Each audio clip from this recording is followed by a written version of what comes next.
Live from Hollywood, California, VJ Vernon Husky, the Big Vanilla Funnies, Unsportsmanlike Conduct. Unsportsmanlike conduct.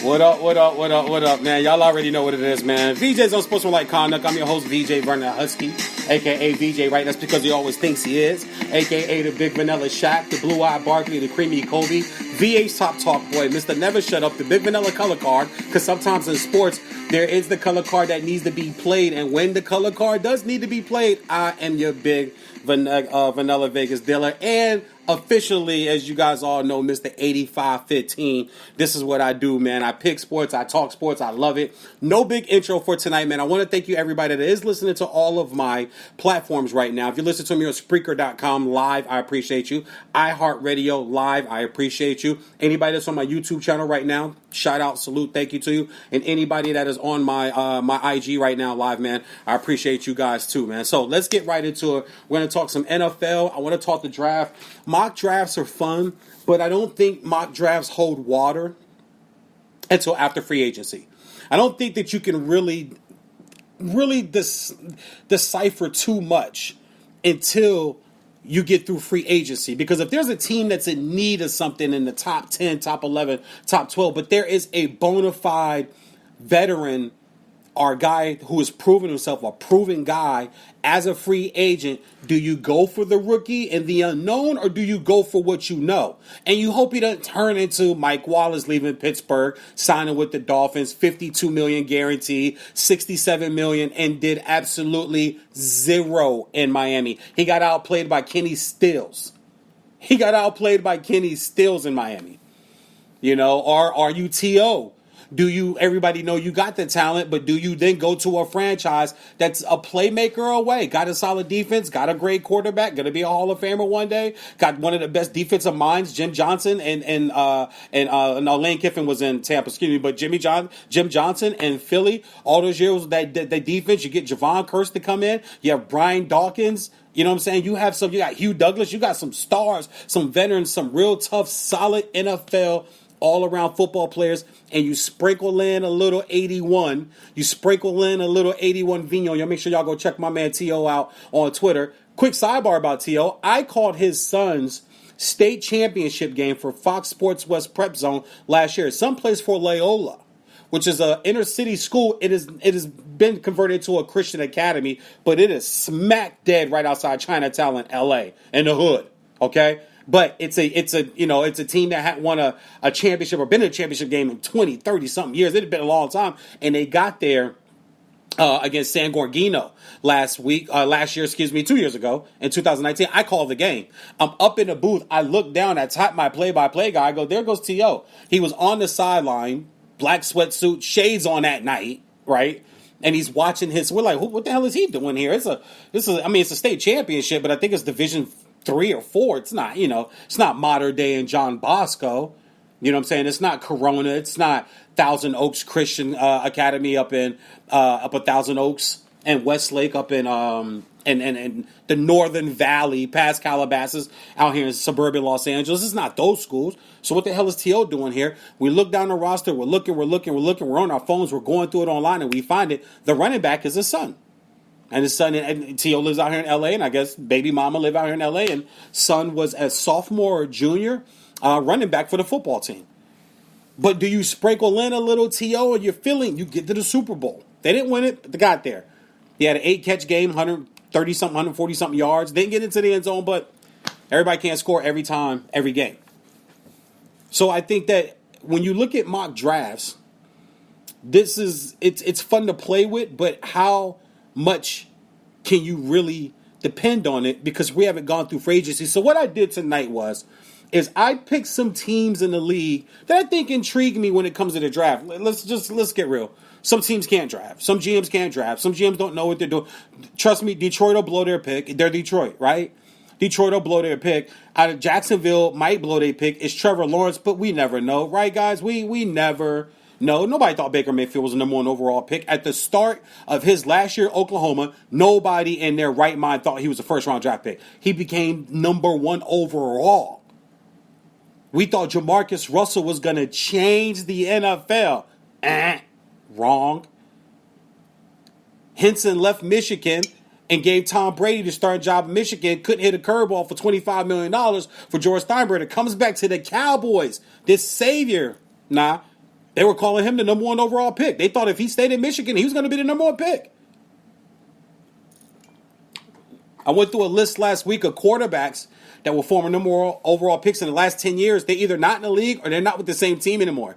Cam Newton, Jameis Winston. I don't even have the list in front of me. I'm going off the dome right now. Cam Newton, Jameis Winston, Matthew Stafford, Andrew Luck. All number 1 quarterbacks. Andrew Luck's retired. He's out of the league. Matthew Stafford's in L.A. Cam Newton's a free agent, probably looking for his 3rd team. Jameis Winston. There was another one. Jameis Winston. They don't even know if he's going to start. They are like legitimately thinking Taysom Hill is a starting quarterback to like slight Jameson and not start Jameson, who was a number 1 overall pick, who won a national championship game. Not just won a national championship game, drove his team down the field in the championship game to win it. Deshaun Watson did the same thing. Drove his team down against the great, vaunted Nick Saban. And Nick Saban's defense and those defensive linemen and those linebackers and those corners and those safeties that can hit and cover and play sideline to sideline. Could get to hash like this. And in college, the hashes are wider.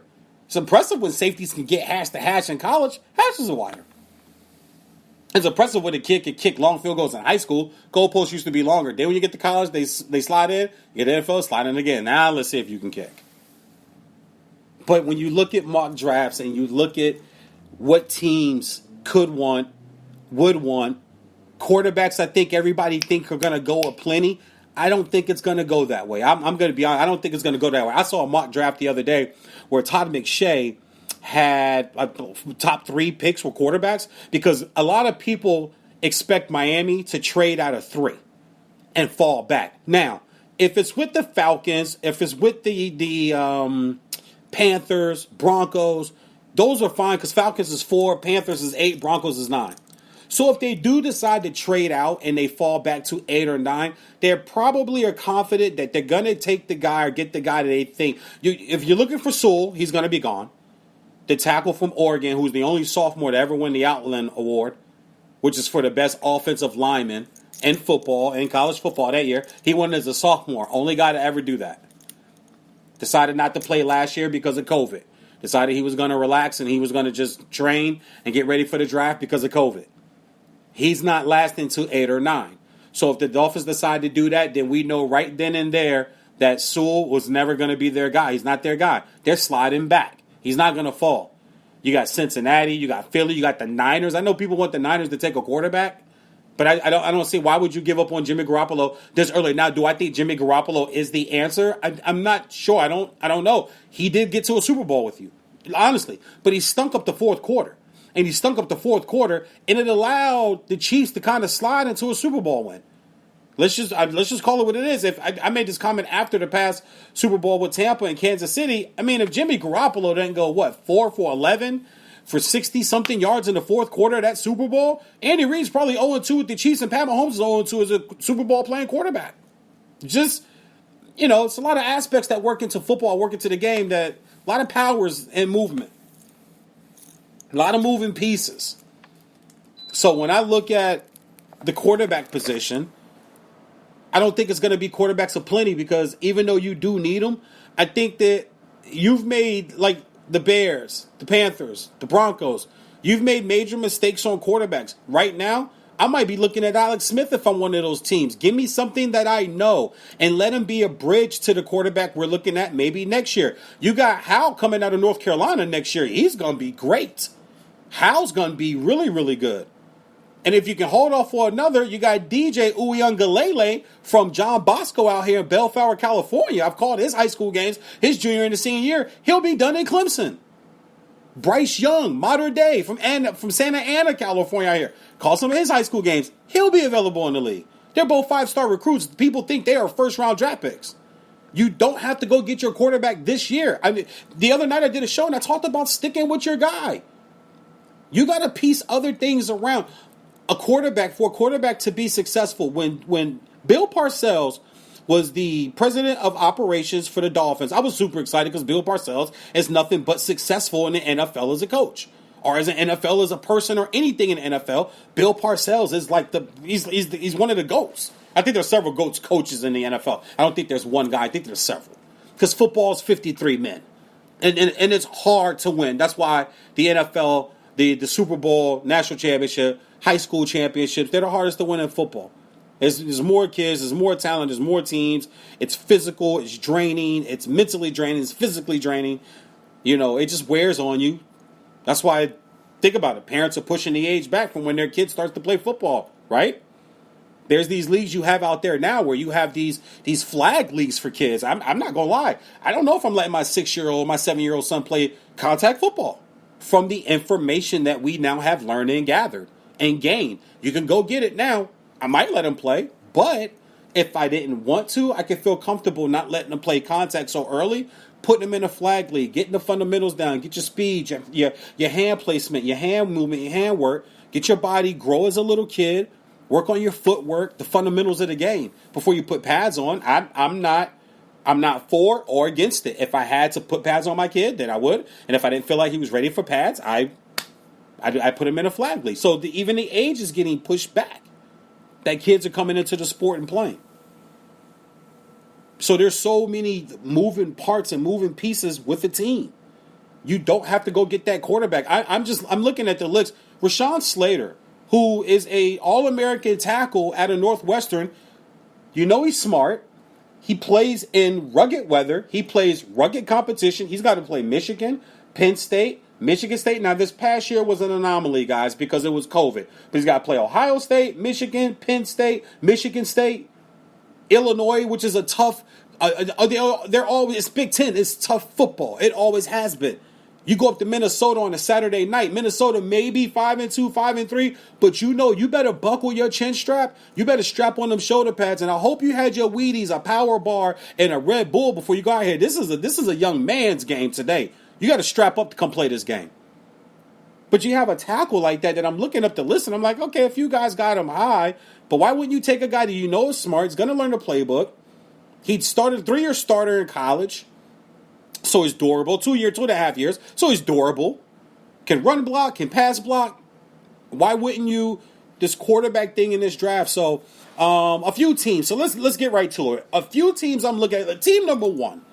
And it's a team that I think that a lot of people aren't talking about because, and I'm not going to say, because people don't know. No, I know people know. I just think sometimes things go by us because there's so much information. There's so many sports talk radio shows. There's so many sports talk TV shows. There's so many debate shows. There's so many columnists on TV. There's so much. You watch it all, you hear it all, and it starts to cloud your shit. Dan Patrick once told me, never cut your list down to like 2 or 3 guys that you watch and listen to on a daily. If this is your life, if this is your mode, if you do sports talk, I don't feel like I do sports talk. I feel like this is what God made me. God made me to do this. That's how much I love this shit. That's how good I think that I am and how much better I know I can be. I'm not at my top yet. I'm not there yet. When I get there, it's a wrap. That's my confidence.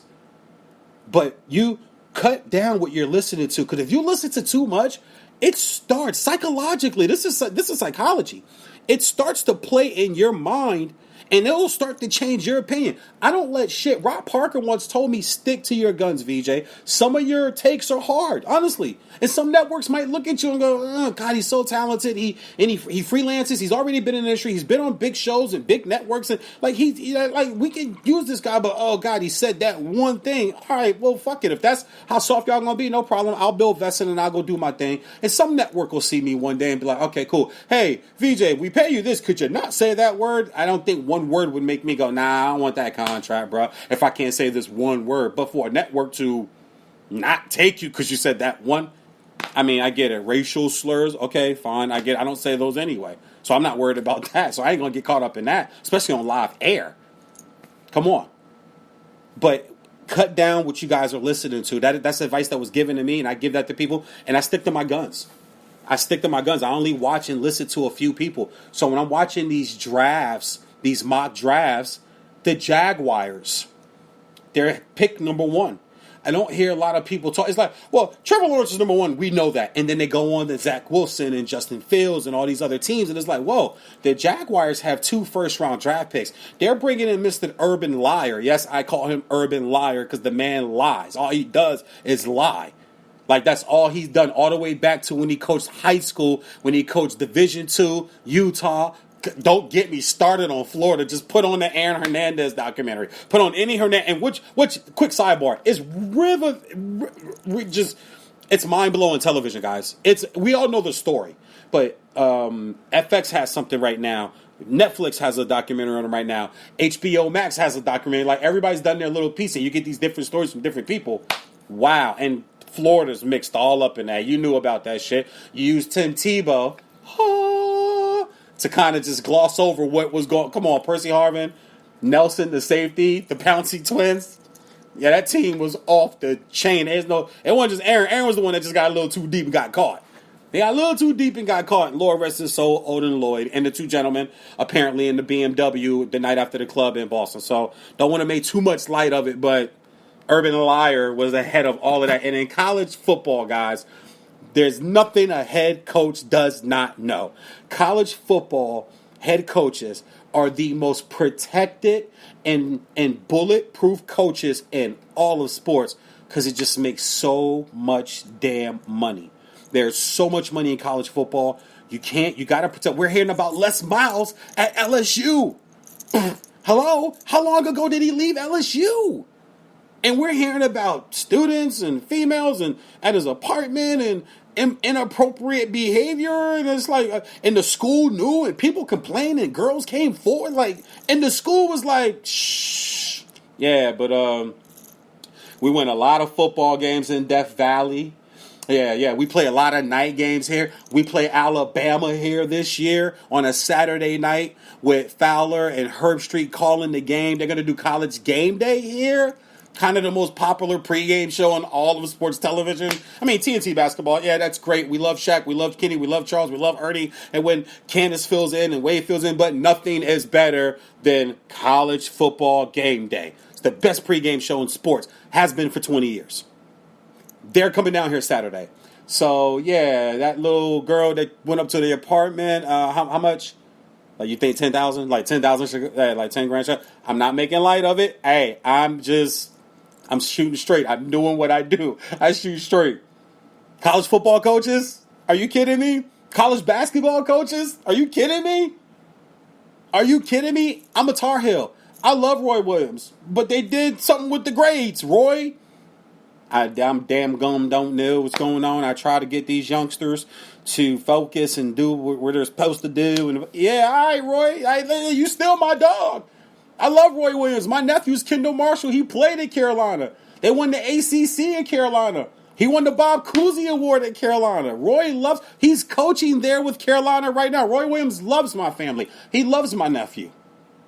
But they weren't changing the grades. It's just like the evidence came out. And the NCAA said, okay, slap on the wrist. Roy, come on now. Come on, brother. And we're going to do this. We're all in this together now. We know that guys got Michael Jordan showing up and misquoting the roof is the ceiling and the ceiling is the floor. I don't know if he was high, drunk, or whatever it was, but, Carolina blue and all. But we have that Duke game on Saturday night on national TV with Jay Billis. And come on, man. So there's nothing that Urban Liar, I said all that to bring it around back to Urban Liar. There's nothing he doesn't know there. So there's a lot of intrigue there. He brings in an insensitive, racist coach as his strength conditioning guy. Like, I don't know what happened. I don't know what he said. There's like 25 players that said it. Come on, bro. Like, you didn't think to hire his assistant coach at Ohio State. I'm just guilty of loving the guy so much. Yeah, he was beating. Come on, stop. Don't even see. Those are the things the networks be like, yeah, VJ. But it's the truth. I didn't cuss. I didn't call anybody a name. I didn't use a slur. Call him Urban Liar. He lies. But he has the Jaguars with the number 1 overall pick. And I think people gloss over it because we're talking so much about these quarterbacks. They also have the number 25th pick. And that's intriguing to me because I think Jacksonville wants to get going. I think Jacksonville is one of those teams that have the number 1 overall pick. They want to get going now. Urban's got 2 years to make this work, guys. I don't care what the contract is. He'll say his health is hurt. He'll say something, his heart hurt, his nuts hurt. Something's going to hurt on Urban Meyer. If this thing starts out ugly within the first year and a half to going into the end of the second season, he's going to want out. They're going to have the new coach, new coordinator, new system, and that could affect Trevor. And then we'll be, Trevor's a butt. Well, dude, he's got to learn a whole new goddamn system. He thought he had a coach, but they blew that draft. They had 2 first-round picks. Their second pick is at 25. I don't sit at 25. I don't sit at 25 at all. If I'm the Jags, I get aggressive. I try to move up. If they sit at 25, I like Najee Harris for them. You get your franchise quarterback in Trevor. You get your franchise running back in Najee Harris. Now, most people say, well, he won't last. We don't know. Remember, this isn't Todd Gurley and Zeke, Saquon. Those are the 3 running backs that have been taken really high. We've seen running backs fall out of the first round over the last 10 years. It has happened within the last decade. We have seen running backs fall out of the first round. So it's not out of the ordinary or out of the possibility of realm that Najee Harris could fall, or if they would jump up to 21 or 20 or somewhere in that area and grab Najee Harris. Franchise quarterback, franchise running back. You could do some things with that. Urban Meyer could coach offense, guys. I'm not going to act like the guy can't coach. He just lies about everything. He's just full of shit. But the guy can coach. I'll give him his props, what props is due. He could coach. He's always got a great defense guy, but he can coach offense. And you get a quarterback like Trevor, who's got a big arm, big body. He's going to be the face of the franchise. They may be able to grab a free agent or 2 in the next year or 2 at the skill position to help out there. It is Florida, it's Jacksonville. It's nice, it's cool, it's calm. You're not far from South Beach and Miami when you want to go down there and do the mommy thing. When you want to go down to Miami with the Cubanos and do the mommy thing, you're not too far away. No state tax. Beautiful weather. Doesn't snow, doesn't sleet. It's not cold. They could turn this around, or it could go really south for them if they sit at 25 and they end up getting a bust. So you got Trevor out of the first round. What are you going to do with your second and third round picks? You got a coach who's never done this on the NFL level before. It can spiral really fast, but I think you move up, you get Najee. I like that right there. So before I go any further, man, I want to bring in my homeboy, really good friend of mine, young guy. I don't want to say I'm mentoring him because he's really good at what he does. And he's helping the internet grow with Sports Talk. And he's created this group, actually, that I joined today.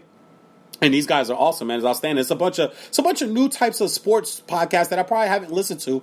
And if it wasn't for this gentleman, I probably wouldn't have listened to him. You know what I'm saying? If it wasn't for him, put me in contact with these guys and putting me on with these guys. So I want to bring him on right now. I know he's listening. I know he's watching. Whenever you're ready, you know who I'm talking to. Please go ahead and call in, man. We'll bring you right in and get you set up. And we'll talk about some of these teams and some of these other things that I have going with my little mock draft. It's not a mock draft. I just picked certain teams. I did go 1 through 7. And then I jumped to 11 and then 15 and then 25. And, but 1 through 7 to me really shakes up this first round. 1 through 7 for me really brings this first round, can make or break the next steps for your teams. I said the next 3 or 4 seasons for your team. Like, for instance, Cincinnati at 5. If I'm Cincinnati, Jags take Trevor. The bum-ass Jets decide to move on from Darnold, take a quarterback.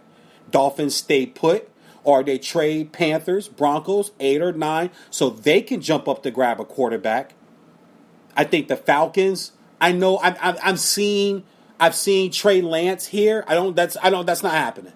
The Falcons are not drafting Trey Lance. They still have Julio. You still have Matt. As I mentioned, there is a guy, 2 guys, 3 guys. Howell, Carolina next year. DJ Uiagalelei. I love saying his name because I can pronounce it correctly because I called so many of his games. I watched pro TV analysts this past fall screw his name all up whenever it came to Clemson on television. I watched pros who get paid a lot of money screw his name. One of my homeboys, not going to mention him, but one of my good friends and a mentor of mine, he actually got it closest that I heard, and I text him right at commercial break because I'm watching it live, and I'm like, bro, and I voice text him. I said, bro, it's DJ Uiagalelei. And he texted me back. He said, man, I don't know how the hell you said that many times calling that kid's high school games. I said, Trust me, the first 2 times I said it, one time the play-by-play guy looked at me was like, "What was that?" I'm like, "I don't know." I called him Umbrella Galalo. I didn't know. I was like, "What the hell?" Oh my god! And I listened to the PA guy in the stadium say, Uiagalelei with a pass to Chris Johnson out to the right side, 8 yards. I'm like, Uiang. Okay, that's what it's Uiang. And it doesn't look like that when you say it. So, once again, there are quarterbacks that are going to be sitting coming out in the following years. Bryce Young's another one that will be coming. Here, I'm going to give you guys another one, too. Watch JT Daniels' growth at Georgia. He played at Mater Dei out here, went to SC. SC used to be quarterback whisper, right? Even Matt Castle was a backup for 10, 12 years in the NFL and got a Carson Palmer was a top flight Pro Bowl quarterback out of SC, right? I mean, people thought Mark Sanchez. I never thought Mark Sanchez was that great, especially that he went to the bum-ass Jets. I laughed that day. When they moved up to 5 to take Mark Sanchez, I fell over laughing in my living room just like they did with Sam Darnold. You know Sam Darnold. You know what I'm going to blame the love affair for Sam Darnold and Sam Darnold being that high on? Colin Cowherd. Nobody jock rolls Sam Darnold, and it may be an LA thing, and he's out here with Fox Sports Fox Sports 1 in LA, and he's got it. I don't know. I like to think that he's a guy that kind of marches to his own drum beat. You know, you got to toe the line. I know what company and sponsors, but I don't think you have to overhype a player. That if any network wants me to overhype a guy just because he's in the city that especially a college kid, no way. If I think he's good, I'll say it. But if you're asking me, let's lean more towards Darnold today when we're talking. What? That kid is average at best. But JT Daniels is at Georgia, was with SC, towards ACL. I was at the game that JT Daniels got hurt in and tore his leg and never played. Never really got going back with SC again. My wife and I were at the game. So watch for a quarterback like him, right? It's like Zach Wilson at BYU. Nobody knew this kid a year and a half ago. Trey Lance up in North. Nobody knew that. But it happens quick. And he's a kid who's big arm. He's got the talent. He's got the pedigree. Things don't seem to work out with SC. Remember, Bryce Young was originally committed to SC. He took one visit to Alabama on a Saturday night, and he came back on Alabama commit Sunday morning. He flew out of L.A. on a Saturday morning. He flew back on a Sunday morning midday. Got back at midday and was an Alabama commit. So it happens that fast. But I want to bring my man in before I go any further, man. He does his sports talk way out in like Palm Springs where there's like 4 black dudes. I know they got like 2 black dogs out there, but I think there's not a lot of my people out there, and that's why I haven't probably made it out there. He also owes me a sandwich and a ginger ale because for some reason during football season, he thought he could like outpick me, and we proved really fast that wasn't the case. But good all-around guy, man. Helping guys connect on Twitter through Sports Talk, man. My man, Mr. Sage Alvarez. And I like his first name because that's one of my favorite things to burn for meditation and just clearing bad air and bad spirits away is I burn sage, man. So that's actually a dope first name, player. Hey, man, you know I bring good vibes. Did I mention he is supremely confident, which I love, man. So you've been listening to the show, man, and you and I were actually talking on the phone before I even went live, and we had went through a bunch of scenarios and a bunch of teams. I'm going to give you the floor for a second. Let me just ask you this. My thought process on the Falcons at 4. Let's jump there. Falcons at 4. I like Sewell. I like that they say, okay, we could be in the quarterback hunt next year, in the year after. Matt Ryan still can throw for 4,500 yards. He can still throw for 34, 35 touchdowns. If Julio can stay on the field, Calvin Ridley's a 1, but he's not a 1 there because they still have Julio. So if we can somehow fix this damn defense that gave up gains like 8 times this year, when the offense scored, the offense put up 27, 28, 30, 31, 34 points and lost. It's not the offense. So I don't think quarterback right here, and I'm seeing a lot of quarterback in mock draft. I like Penei Sewell right here, bro. So when you do bring in that next quarterback, you know the one thing you won't hear? Well, who's going to protect them? It's like, dude, remember, we took Sewell last year. Now we can go get a quarterback if Matt Ryan is done after this season. And am I on to something there in your opinion? I'm in favor of that idea. So you got Matt Ryan, who I think could give you another good year. Like if you trade him right now, I don't know what you almost might have to give up a pick to get rid of him. Like, who's he going to go to right now? Washington? They're not going to give you much. If anything, you have to hit a large salary cap, so I definitely see the Falcons not going QB at number 4. No, they won't go QB at number 4. They should wait till next year. Another team that's really interesting to me, Cincy. And the reason why is because I think Cleveland's going to be much better. I think Pittsburgh is going to surprise a lot of people and be in the dumpster this year. I really do. I think Big Ben's done. Numbers don't mean anything to me. Empty numbers mean nothing to me. I'm not that fan. I'll never be that fan, nor that analyst. I watch the games, and Big Ben's done. And you're talking about Devin Bush coming back from an ACL. They had I forget his name. The other linebacker season was ended with the other rush, and Dupree. Dupree's season was ended with an injury. So you got these two guys coming back off injury. Mika makes plays. Watt makes plays. I get it.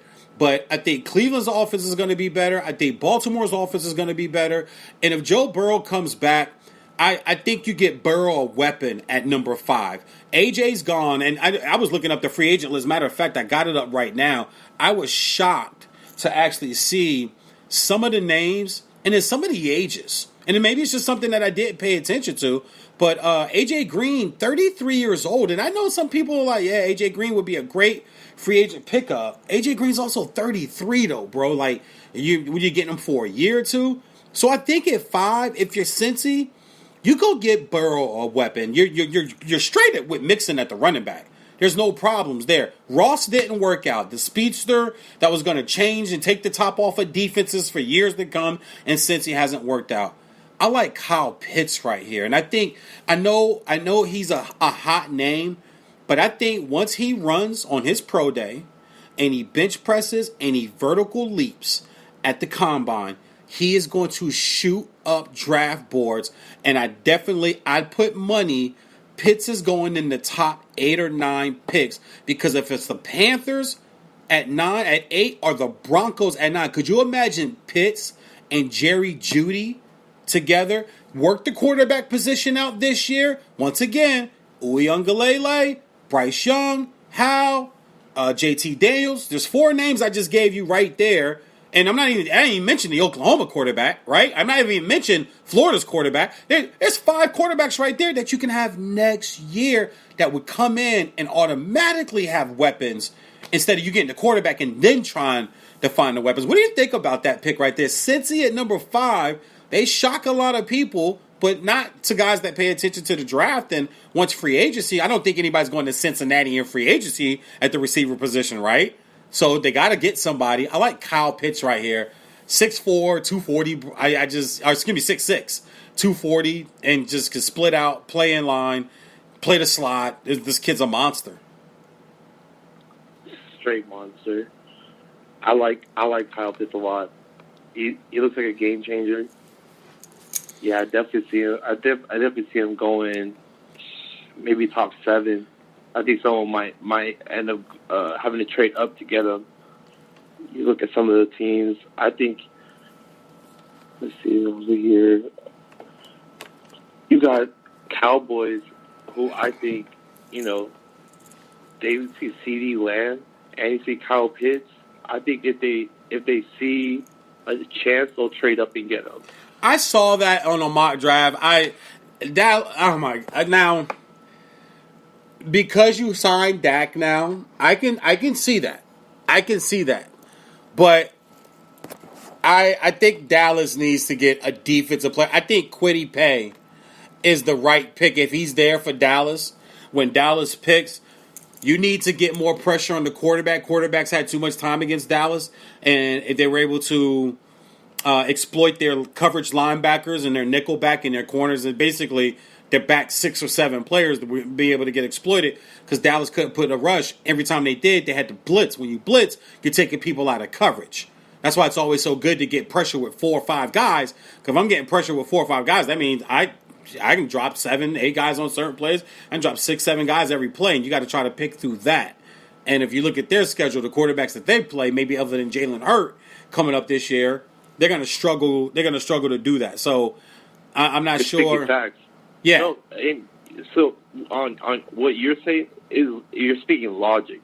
When I'm seeing it is I'm thinking Jerry.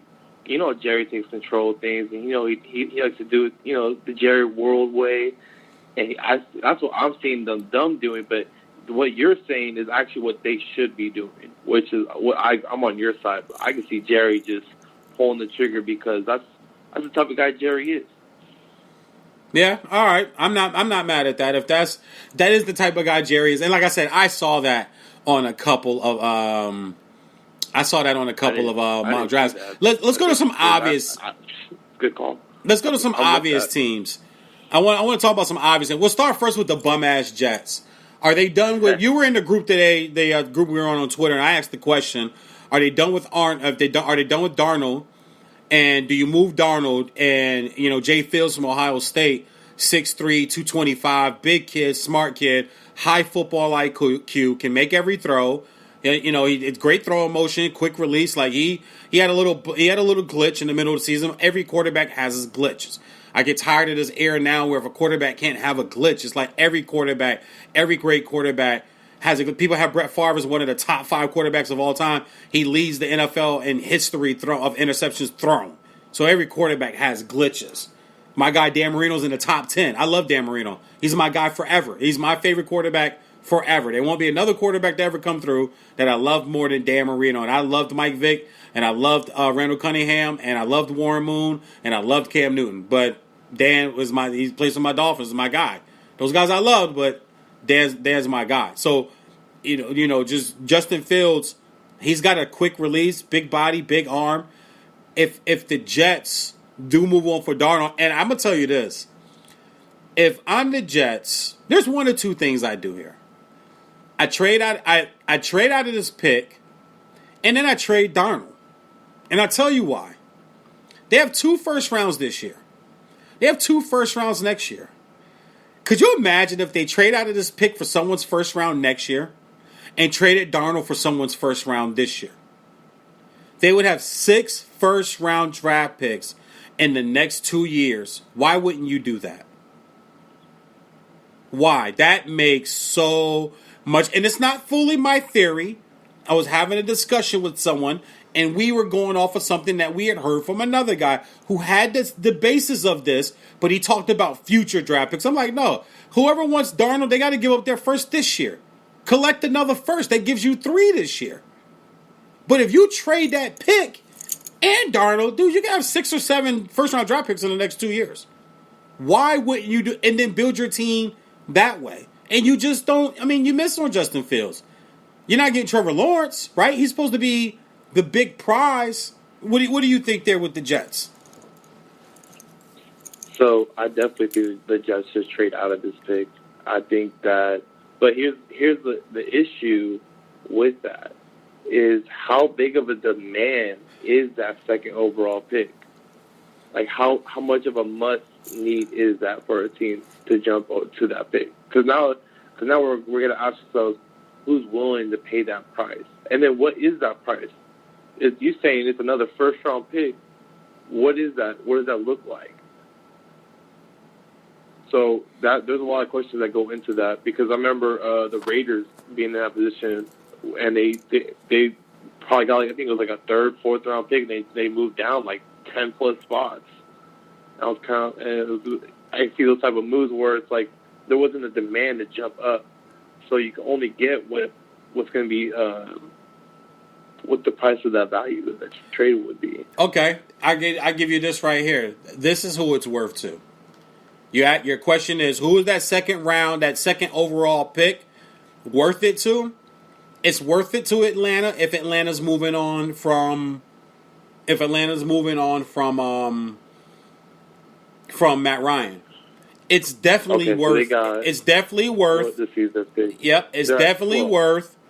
Hold on, it's definitely worth the Panthers at 8 because they're moving on from Teddy. It's definitely worth the 9th to the Broncos. Like that's what I'm saying.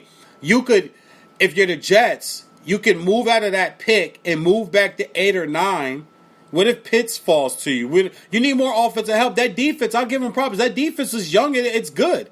The Jets have a good defense. They just can't score and move the football. You need weapons.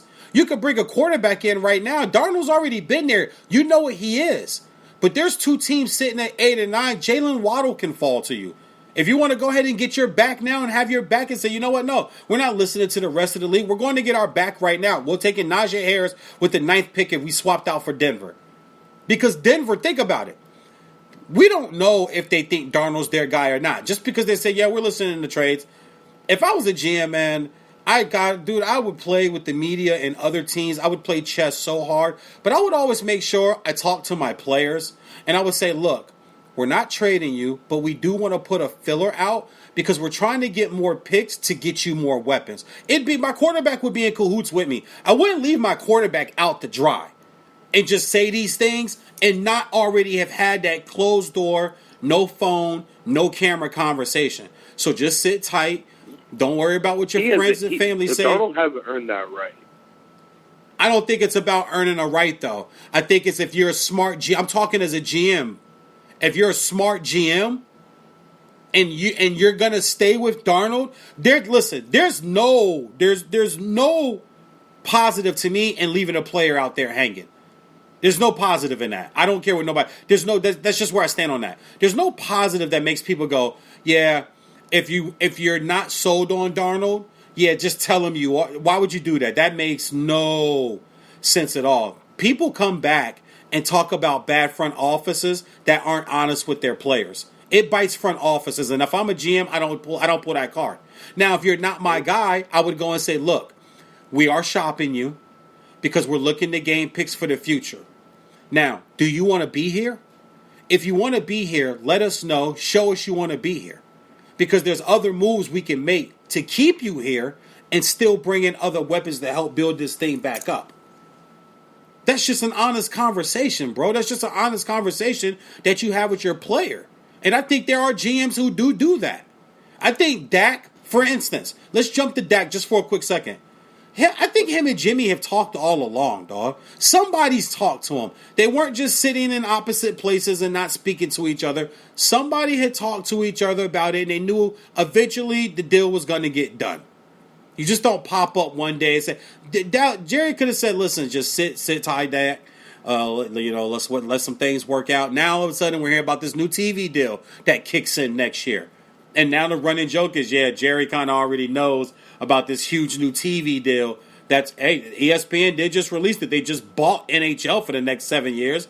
Poor commentators and broadcasters from NBC. Jesus, like somebody just bought the NFL, and there's a new huge TV deal coming from somewhere, so he can afford to pay that. But he's a businessman. He probably already knew something was coming, and they just sat tight, man. And I'm sure somebody was talking to somebody. But in this situation, it's just kind of out there like, oh, is he their guy? Is he their guy? But my thing is, he doesn't have to be their guy. You can still move that pick and still move him, or move that pick and keep him and still gain more assets over the next 2 years is all I'm saying. And I can't believe I'm giving the bum-ass Jets. I really don't give a damn what they do fan-wise. I hope they blow the pick, to be honest with you. I hope they blow this pick and their other first-round pick. I don't give a damn what they do. But as an analyst, why wouldn't you trade? If you don't think that your quarterback's in this draft, you could maybe take Penei Sewell if you think you're going to build your line. Or you can drop out of this, man. Because think about it. If they drop out, the only team I think that would take Penei Sewell would be either Atlanta or Cincinnati. Philly is sitting at 6. You have to get Jalen Hurts a weapon. They had receivers last year for the Philadelphia Eagles who basically were on a practice squad and had to come off the practice squad to dress up with the first team just so they can have practice. That's how bad and how injured and how depleted the receiver position was last year for them. So you have to get Jalen Hurts. I could see the Lions taking Penei Sewell, but they're the Lions. They'll mess that up. It's sitting at 8 is Carolina. Carolina's going to take a quarterback. Broncos at 9. Broncos are going to take a quarterback. Dallas at 10. Dallas is going to take probably Pitts if he's available in your estimation. A star player. I think Kwity Paye is the pick right there. A rush guy who can go get the quarterback for you. I think that's their Dallas pick. So if you sit there, who are you taking if Darnold's your guy? Or if Darnold's not your guy, trade him and trade out of that spot if you don't feel like you see your quarterback. I think a lot of times, Sage, people think just because the quarterback that's there now isn't their guy, that everybody thinks they see another guy. And I feel like that about the Raiders. You and I go back and forth about that, about the Raiders all the time. I know everybody likes Derek Carr. And then people believe in Mariota. I think, though, that quietly, Mayock and Gruden, they see a guy. They don't think they can get him, but I just have this gut feeling that they see a guy. And they're sitting at 17. And if there's one of these teams, if something goes awry in the first 8 or 9 picks, I can see one of these teams falling back. I can see Dallas falling back. I can see the Giants falling back. And the Raiders might pick the phone up and go, hold up, we didn't think that guy would be available where a trade partner will actually trade with us.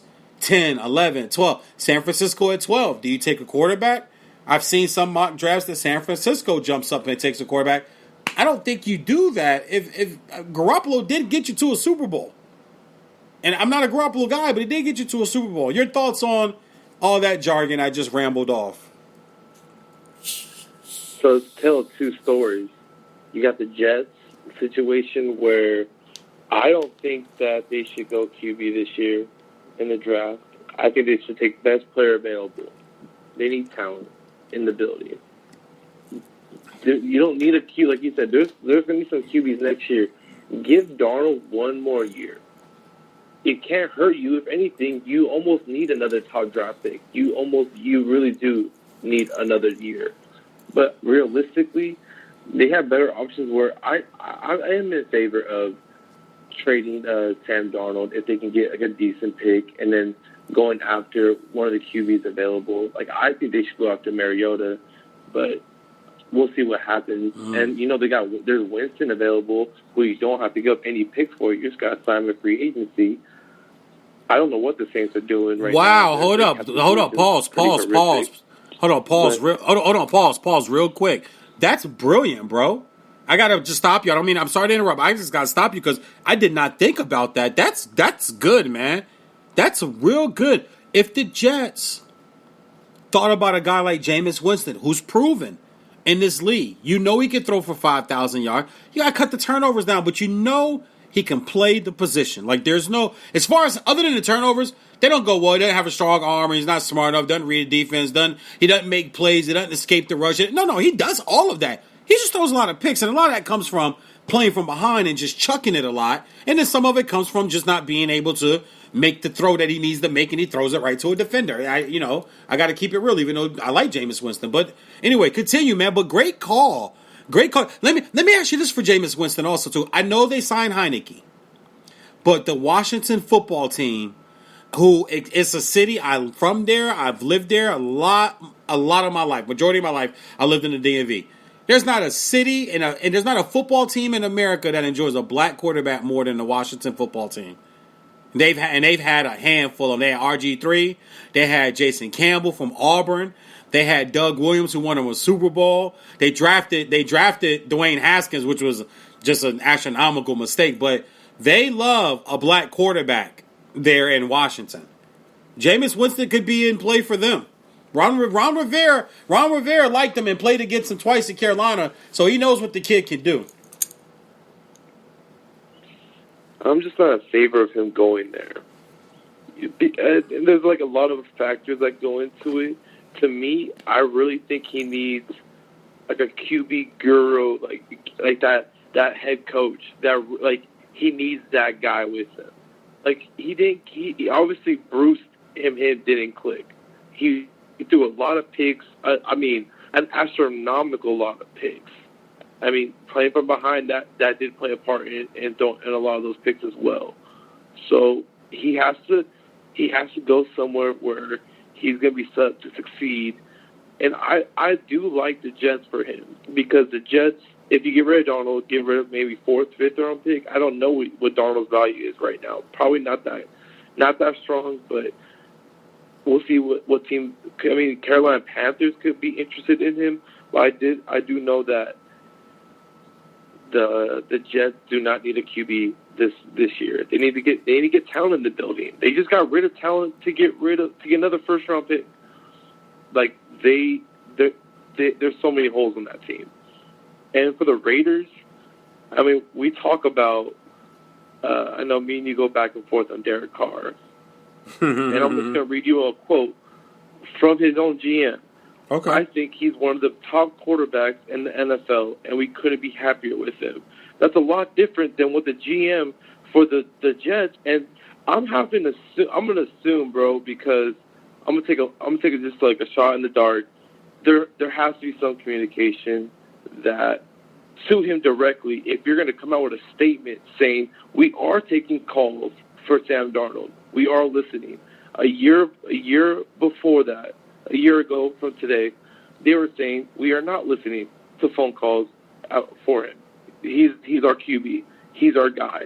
They don't have that same endorsement this offseason, and I can only assume if they're coming up publicly with that, they had to tell him privately first, hey, man, we are looking at QBs in this draft. We might draft a QB. We might trade you, just so you know, straight up. And they got a new head coach this year.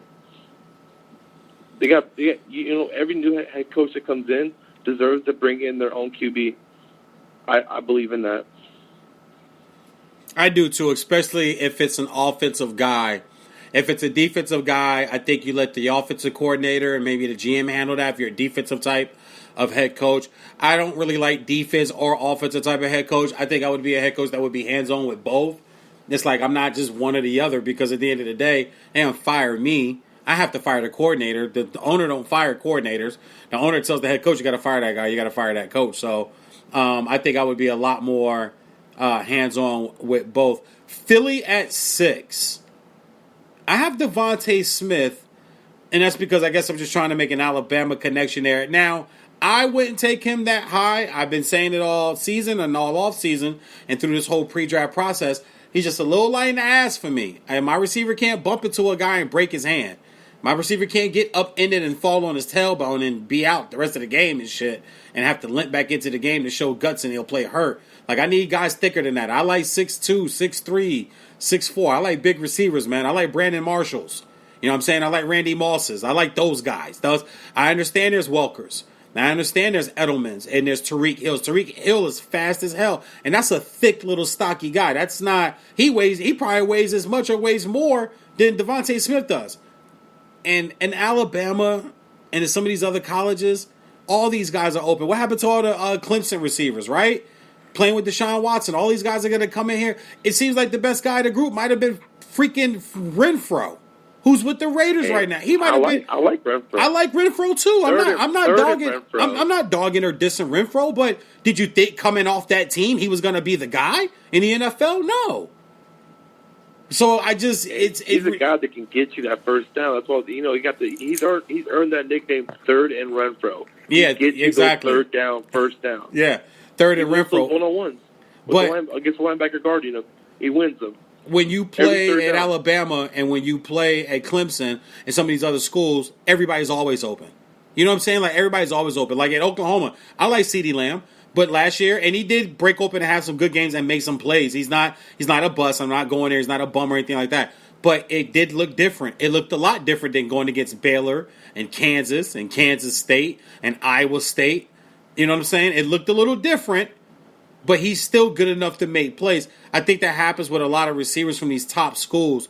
But I like Devontae Smith with a familiar guy. They know each other. They played together.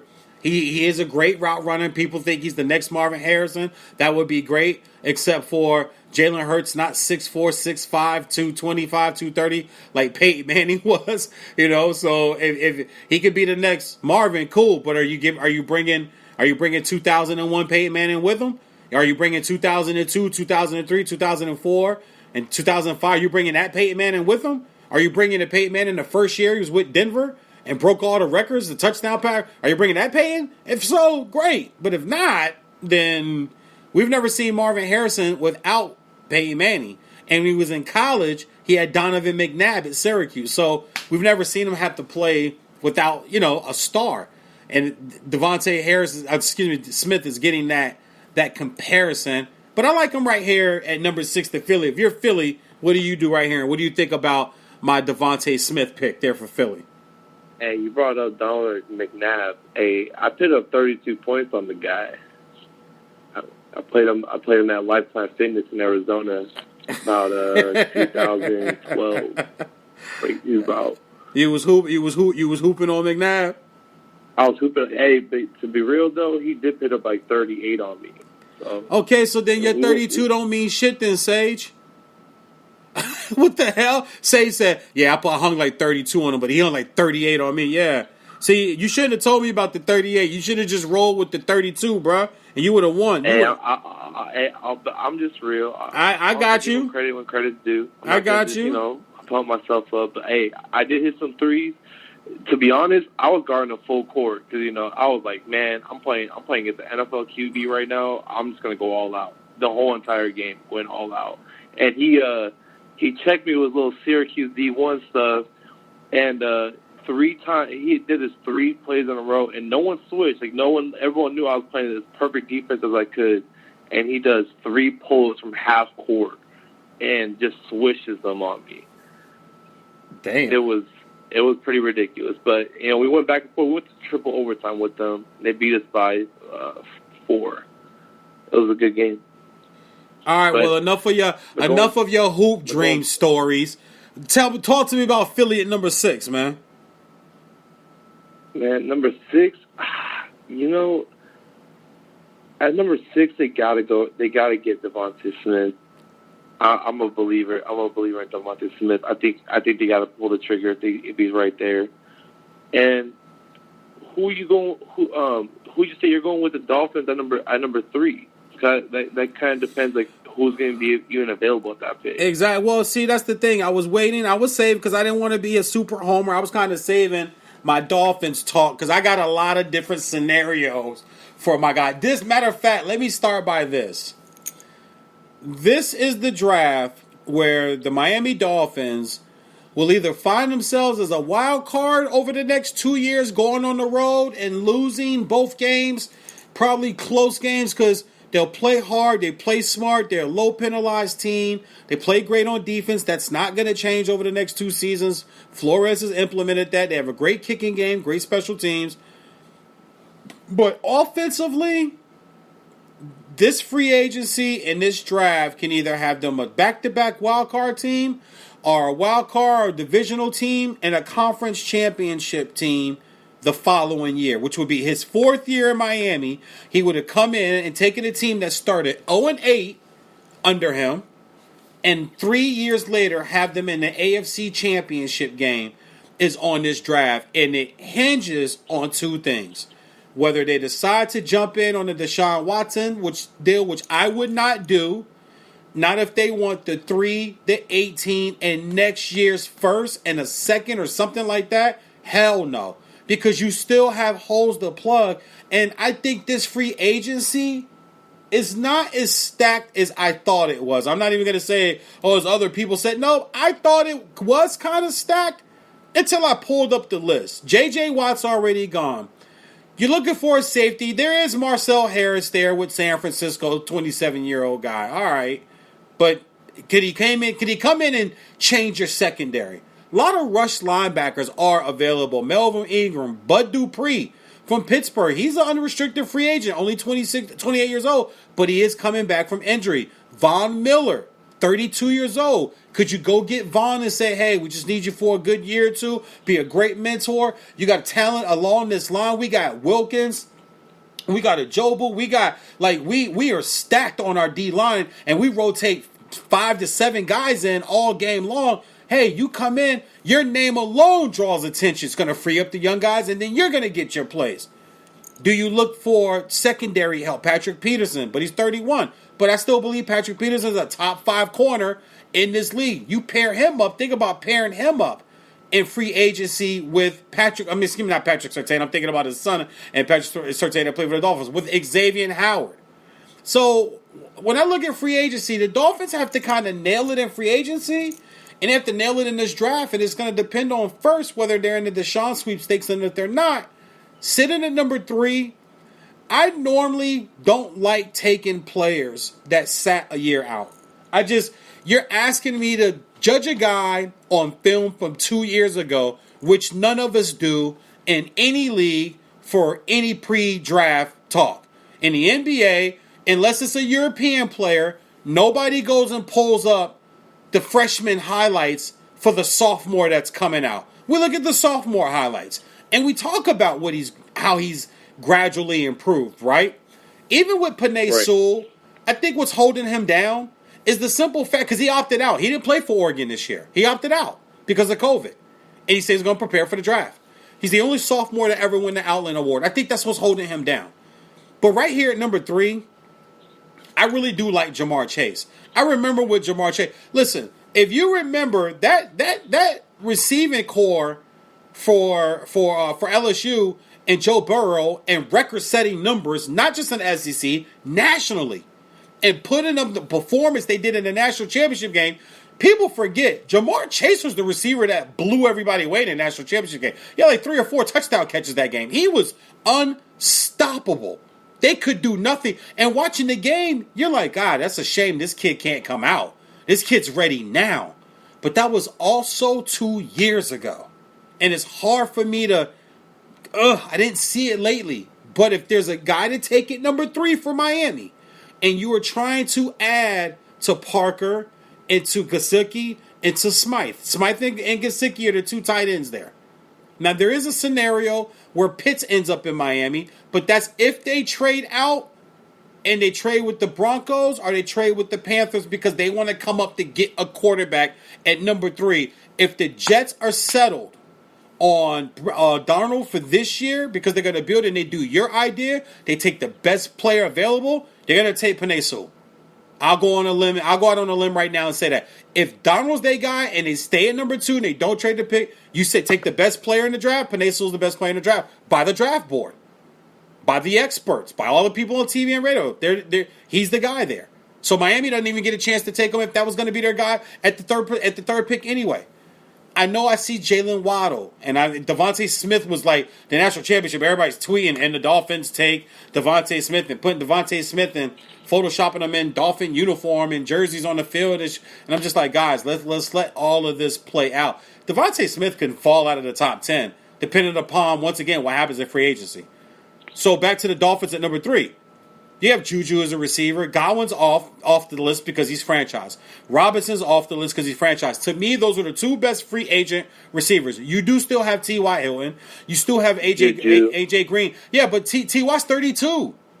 And the Dolphins have the youngest roster in the NFL. Why would you bring it? We just cut Van Noy today. We just cut Cal Van Noy today. He's the why. People say, why they cut? He's 31. He's going to turn 32. He got hurt, couldn't stay healthy. And when he didn't play, Van Ginkel actually played in his spot and had comparable numbers, and he's still on a low deal. Get rid of a guy a year early, then a year late.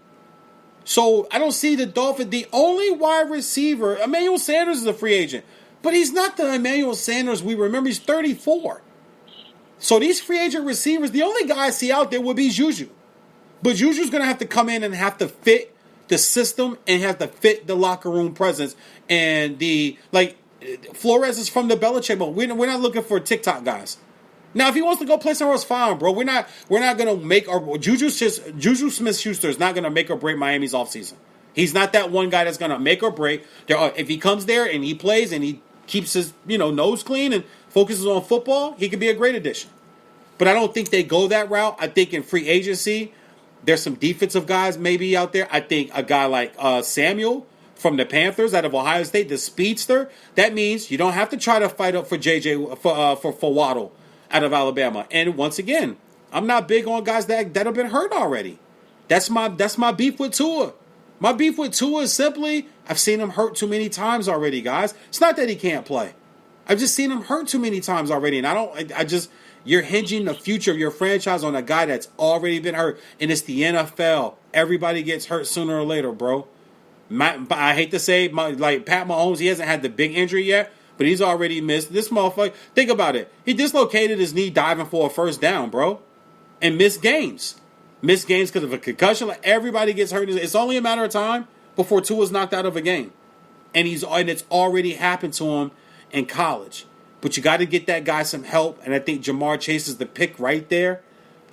big, fast, strong. What is it? 6'1", 6'2", 215, 220. Like he's the guy, man, out of this receiving core. Or you trade out of that pick with, you call Carolina or Denver. You trade out of that pick. You move down to 8 and 9, and you pray Kyle Pitts falls to you. And that's the really only. There's not a defensive player they're going to take. They're not going to take any of these young corners coming out. I'm looking at the list right now. Miami's not going to take any of those guys. They're going to draft that number 3 pick or wherever they trade it down is going to be used on an offensive player. First of all, Deshaun Watson is not going anywhere. I'm on the no trade at all. They got to come to a resolution internally. He's going to have to play as a Texan. He signed that contract.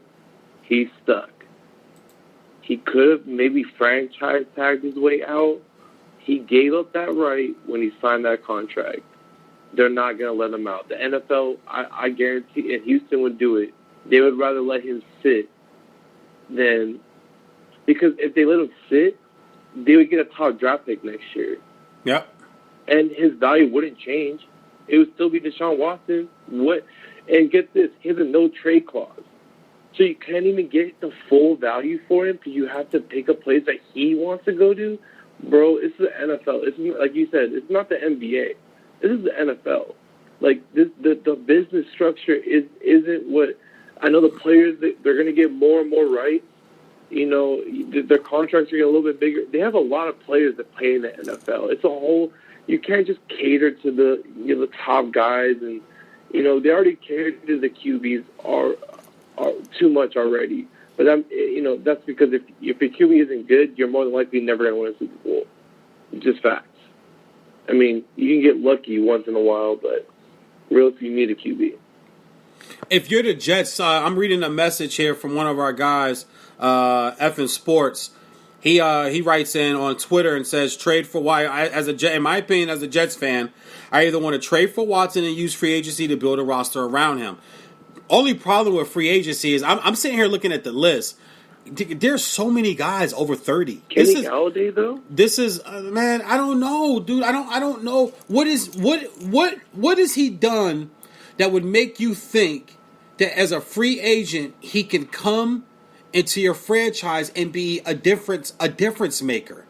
He had 1,190 yards with 11 touchdowns in 2019. In 2020, the Lions were bad and he was hurt. I guarantee that in a situation where he's not on a trash team, he might actually excel. I think he still has a lot of good football left. He's only 27 years old. Like, you got to give him more time. And, like, speaking on the, I'm going to go back to the Dolphins, and I actually love Jamar Chase. And I'm actually not in favor, I'm actually more in favor of them keeping that pick. You don't give up Jamar Chase. You keep him. You get that talent, and you're happy with what you have. Like, don't mess up the bag. Don't fumble the bag. If you can get Jamar Chase, you got to get him. And it's a no-brainer. No, that's why I got him written down. If they make the pick, to me it's Jamar Chase. I know there are a lot of people that have Penei Sewell here, but I honestly believe they just made a trade for that tackle for the Titans for a 7th round compensatory pick that they're going to get from Atlanta. So if it doesn't work out, you lost nothing. You gave up nothing. Let's get real. Name me the last great compensatory 7th round pick in NFL history. Yeah, there's some research for some of you guys out there. Go look that shit up and come back with an answer. But if it works, the Dolphins would end up with 4 first-round players from that draft. And you would have 2 of them which would have top 10 grades on your offensive line. Because I still think Jackson can do the job. It's hard. Rookie, listen, the NFL's hard. It's hard, people. It's not easy. Every rookie just can't come in and do what you want him to do. And when they do, it's normally just a receiver or running back. It's hard for quarterbacks. It's hard for tackles at 21 years old to come into the league and line up against guys that's been doing this for 6, 7, 8, 9 years. Pro ballers every Sunday, all pro guys maybe every other, or 2 Sundays a month. You're going against an all pro guy, or you might be going against a guy that's going to the hall. And here you are, this wet behind the ears, breath still smell like Similac and breast milk. Like you're a baby, man. It's hard for these guys. Everybody can't be Joe Thomas at left tackle. Everybody can't be Brown at left tackle. Everybody can't be Tony Baselli at left tackle. It's hard. And if you're a running back that come into the league and you bust out, you're either a generational guy or you're behind a great line. I still am on the edge, I'm still on the soapbox of Ezekiel Elliott's an overrated player. He came into the league with the best line in front of him. Running back is the easiest transition. Any scout, any analyst, any broadcaster will tell you, running back's the easiest position to transition to from the NFL to college because it is really, truly see hole run. See ball in the flat catch. Yes, you have to learn to pick up blitzes, but we've seen rookie quarterbacks struggle with that. But because they're so explosive on offense, it's nothing we really bang. When's the last time you heard people really bang on that running back? Oh, but that guy can't pick up a blitz to save it. People don't care about that shit. He's running for 1,500 yards. He's got 19 touchdowns, 18, 16, 15 touchdowns. He's killing the fantasy. He's blowing up my fantasy team. People don't care about pass protection from running backs. The average fan doesn't. So there's just always that. Oh God, what's the word? That's the word I'm looking for. There's always that.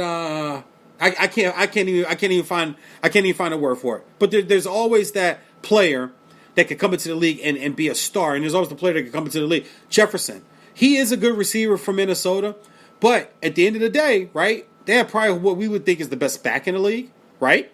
And then they have a guy who people think can't play quarterback and said can't play quarterback. 34 touchdowns, only 12 interceptions. They didn't make the playoffs. So you could go get that stud star player, and if you still don't make the playoffs. So that's why it's such a crapshoot when you talk about, like, for instance, Jets' best player on the board. Who is, well, obviously it's Trevor Lawrence. He's already gone. I know people want to say Penei Sewell. We didn't see him play last year. To me, that hurt. It's like Trey Lance, right? Trey Lance, I really want to pull for the guy. 6'3", 225. So he's a big guy. He'll be able to take the pounding. He can throw. He can play the position. But can he play the position in the NFL? And they played, 1 or 2 games last year? That's the film you have. And that's hard for me to spend that high of a pick on. Super hard. That's why you get paid the big bucks when you're in that position, True. man. True. You gotta make those calls. And for me, I would go Penei Sewell. If you had the high if from the Jets, I might go him, because if you can shore up the offensive line, that gives your next QB a chance to not get hurt immediately like Deshaun Watson did with Houston.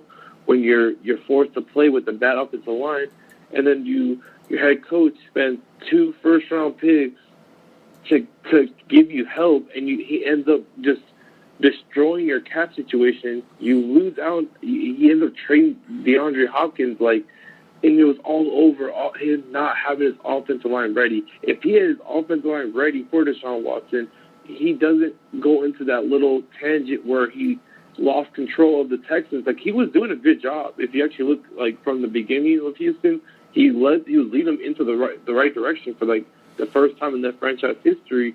But because he had that not having the offensive line ready for that QB, it led him to that downfall of that breakup with DeAndre Hopkins, which pretty much led to his downfall of his tenure as a Texan. FN Sports also says, use those picks in free agency to build around Darnold. Why would you use that pick on a young QB that you aren't sure about when you have that already? Great point. If Sam That's is great. no good, yeah, great point. If Sam is no good, you'll be picking high in next year's draft with multiple first-round picks again, which you can package and move up in the next draft as well. I like that part of it, but my stance is I would just much rather just build all those first-round picks, and you'd have 5 or 6 first-round picks in the next 2 years. And if you cannot turn your franchise around with 5 or 6 first-round picks in a 2-year window, or even a 3-year window, if they wanted to trade another player, if they wanted to move. Let's say they wanted to move. What's the gentleman Williams on the defensive end? Leonard Williams, Leo Williams, Leonard Williams, the rush lineman. He's a first round grade. You could trade that guy if you just really thought about building and getting assets and getting pieces. Now you don't want to turn into the Philadelphia 76ers or the Boston Celtics. And hell, some people in the NBA or NFL are trying to make it to NBA anyway. Just like you said, and I said it myself when the whole Deshaun Watson thing first happened. If you remember, I think you were on the show. I said I just didn't. It looked to me it was a bad look on Deshaun, and I normally defend the black quarterback, but I'm never a fan of a guy who is coming off of a really good season and a really good year team wise, start to try to make demands. Like you were up 24-0 at Kansas City. Shocking the world. Do you remember where you were or what you were eating and what your reaction was to seeing that? And you guys lost. I understand the defense gave up a bunch of points. It is Pat Mahomes, right? Kelsey, Sammy Watkins was healthy and doing his thing. Damian Williams at the running back position was doing his thing. Like they weren't no bums. Tyreek Hill. But you're up 24-0 and all of a sudden just a year later you're so unhappy? I just think that it was handled wrong. It's being handled wrong by all sides because I don't think Houston's done enough to come out to say we're not trading him. We're not trading him. And if you do, they have came out and said that they are not trading it. Oh, okay. Well, it's something I must have missed because if you and see once again, I don't feel like they came out within they had the conference and they said that they have no intention of even entertaining, even picking up a phone. Oh, that's phone different. Call. See, no intention and not are two different things when you're talking to the media. Or at least when you're talking to VJ Vernon Husky. When you're talking to me, no intentions. You know how many times in my life, bro, I've had females, I go kick it with them or go out to dinner or end up at my house and her house and they say, I have no intentions on giving you none tonight. So don't be, blah, blah, blah, blah, blah. And I'd be like, okay, you have no intentions. You know how many times I got that night after you had no intentions? No intentions don't hold no water to me. If they come out and say we're not trading him, that's different. No intentions, nah. That doesn't hold water to me. But I just don't think I think you can and you should move. If you get 3 first rounds, you got to trade him. I'm not going to lie about that. If you get 3 or 4 first rounds, or if you get 3 first rounds in a second, you got to trade them. Because you have no first round picks this year. Yeah. Hell yeah. Hell yeah. A franchise QB on a long-term deal. That's unprecedented in any trade. I know. I would need 5. I know. But franchise QB for 2. And that's a Hall of Fame DN linebacker in his prime. But this is a franchise QB. You're talking and he's going to be your QB for forever because of you realistically are never going to lose him. Listen, bro. I am all for them keeping him, but if you offer me, you can change your franchise with 3 first round picks. And once again, Bryce. I guess it's low hanging fruit. That type of move, and you miss on multiple first round picks you got in trade. Yeah, listen. I know this is low hanging fruit. Bryce Young and DJ Uiagalelei, they're gonna be stars in the NFL. They're franchise quarterbacks, both those guys. There are quarterbacks you can have, but if you could get 3 first round picks in a second or 4 first round picks, and then still be able to reset and get your franchise quarterback a year or 2 later. They're not winning nothing this year, correct? They're not winning nothing next year. You're not guaranteed to get those guys. You're not guaranteed. If you have multiple first-round picks, you're not guaranteed to get those. It's hypothetically, you want those guys, but you don't have them yet. You know what you do have? You in your hand, a franchise QB on a long-term deal he just signed. so you don't have to worry about the franchise tag. He's locked in. And at the end of the deal, Deshaun Watson's going to be team friendly. You know what? You're turning me. You're about to turn me against Deshaun Watson because I just feel like, okay, so you keep, now both of us think they're going to keep him in Wood. I would, like I said, unless he can't be traded. There's no way. Okay, he's hold on up. Deal at the end of his contract. There's no way. Okay, hold up. Let me. It doesn't make sense. No. It makes sense if what you're trying to. So it makes sense if this. So let me ask you this. So what do they have now with Deshaun? Is Fuller resigning? No. You can't answer what the guy I'm saying is already there with Deshaun. So Deshaun, we already know Deshaun's there. So it can't be, they have a franchise. Okay, we know they got Deshaun Watson there. But are they going to re-sign Fuller? No. Fuller's gone. They're not re-signing Fuller. Fuller's out of there. So what do you have? And you don't have any top first-round picks over the next 2 years to even get him helping build. People are trashing the front office. What free agent are you signing? What help are you getting them this year?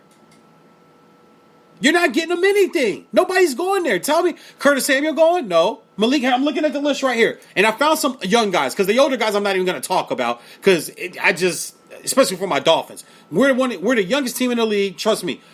Our coach wants to stay there. Dupree's a free agent this year. Malik Hooker is a free agent this year at safety. Why not? That defense is horrible. You got to get some help on that defense, right? Curtis Samuel, there's a weapon free agency. But is Curtis Samuel going to sign in Houston? Is Juju going to go to Houston? No. Yeah, Malik Turney, Isaiah Ford in Miami. I know a lot of people like him and think that he can't be good. Yeah, he made a few plays from here and there. I'm not going to be a guy that's like, Marlon Mack, running back. We know he's out of Indiana because they have their guy now from Wisconsin. They got their kid from Wisconsin. So we know Marlon Mack's 25 years old. There's a bona fide starting running back who has been a full-time starter in this league who could come in and carry the load and take some. But are they going to go there? Right now? No. So, yes, I got Deshaun. I got this long-term quarterback on a long-term deal. I got a franchise guy. And what else? If you offer me 3 firsts and a second, or you offer me 4 firsts, you don't want to be here, right? I will look Deshaun in his eyes. Do you want to be here, yes or no? If he looks me in my eyes and say no, it's like relationships, homeboy. One thing about me, I don't want no female that don't want me. I'm not a stalker. I'm not a guy that calls and see where you at or follows you on social media or all that other bullshit that a lot of other dudes and ladies do when they break up. If you don't want to be with VJ Vernon, bye. If you don't want to be my friend, bye. If you don't want to listen to my show, bye. If you don't want to come watch me do stand-up, bye-bye. If you don't want to come watch me do theater, you ain't got to buy a ticket, dog. There's plenty of people who do. So there's 330 million people on this planet. I can find enough people to rock with me. And there are a lot of people who would love to be a starting quarterback in the NFL. If you do not want to be here, where you want to go? Okay, this team, no problem here. Sit down. I'll call them so you can hear me talk to them. I want you 2 first. If you're Miami, they want the 3 and the 18 and next year's first. They already said that.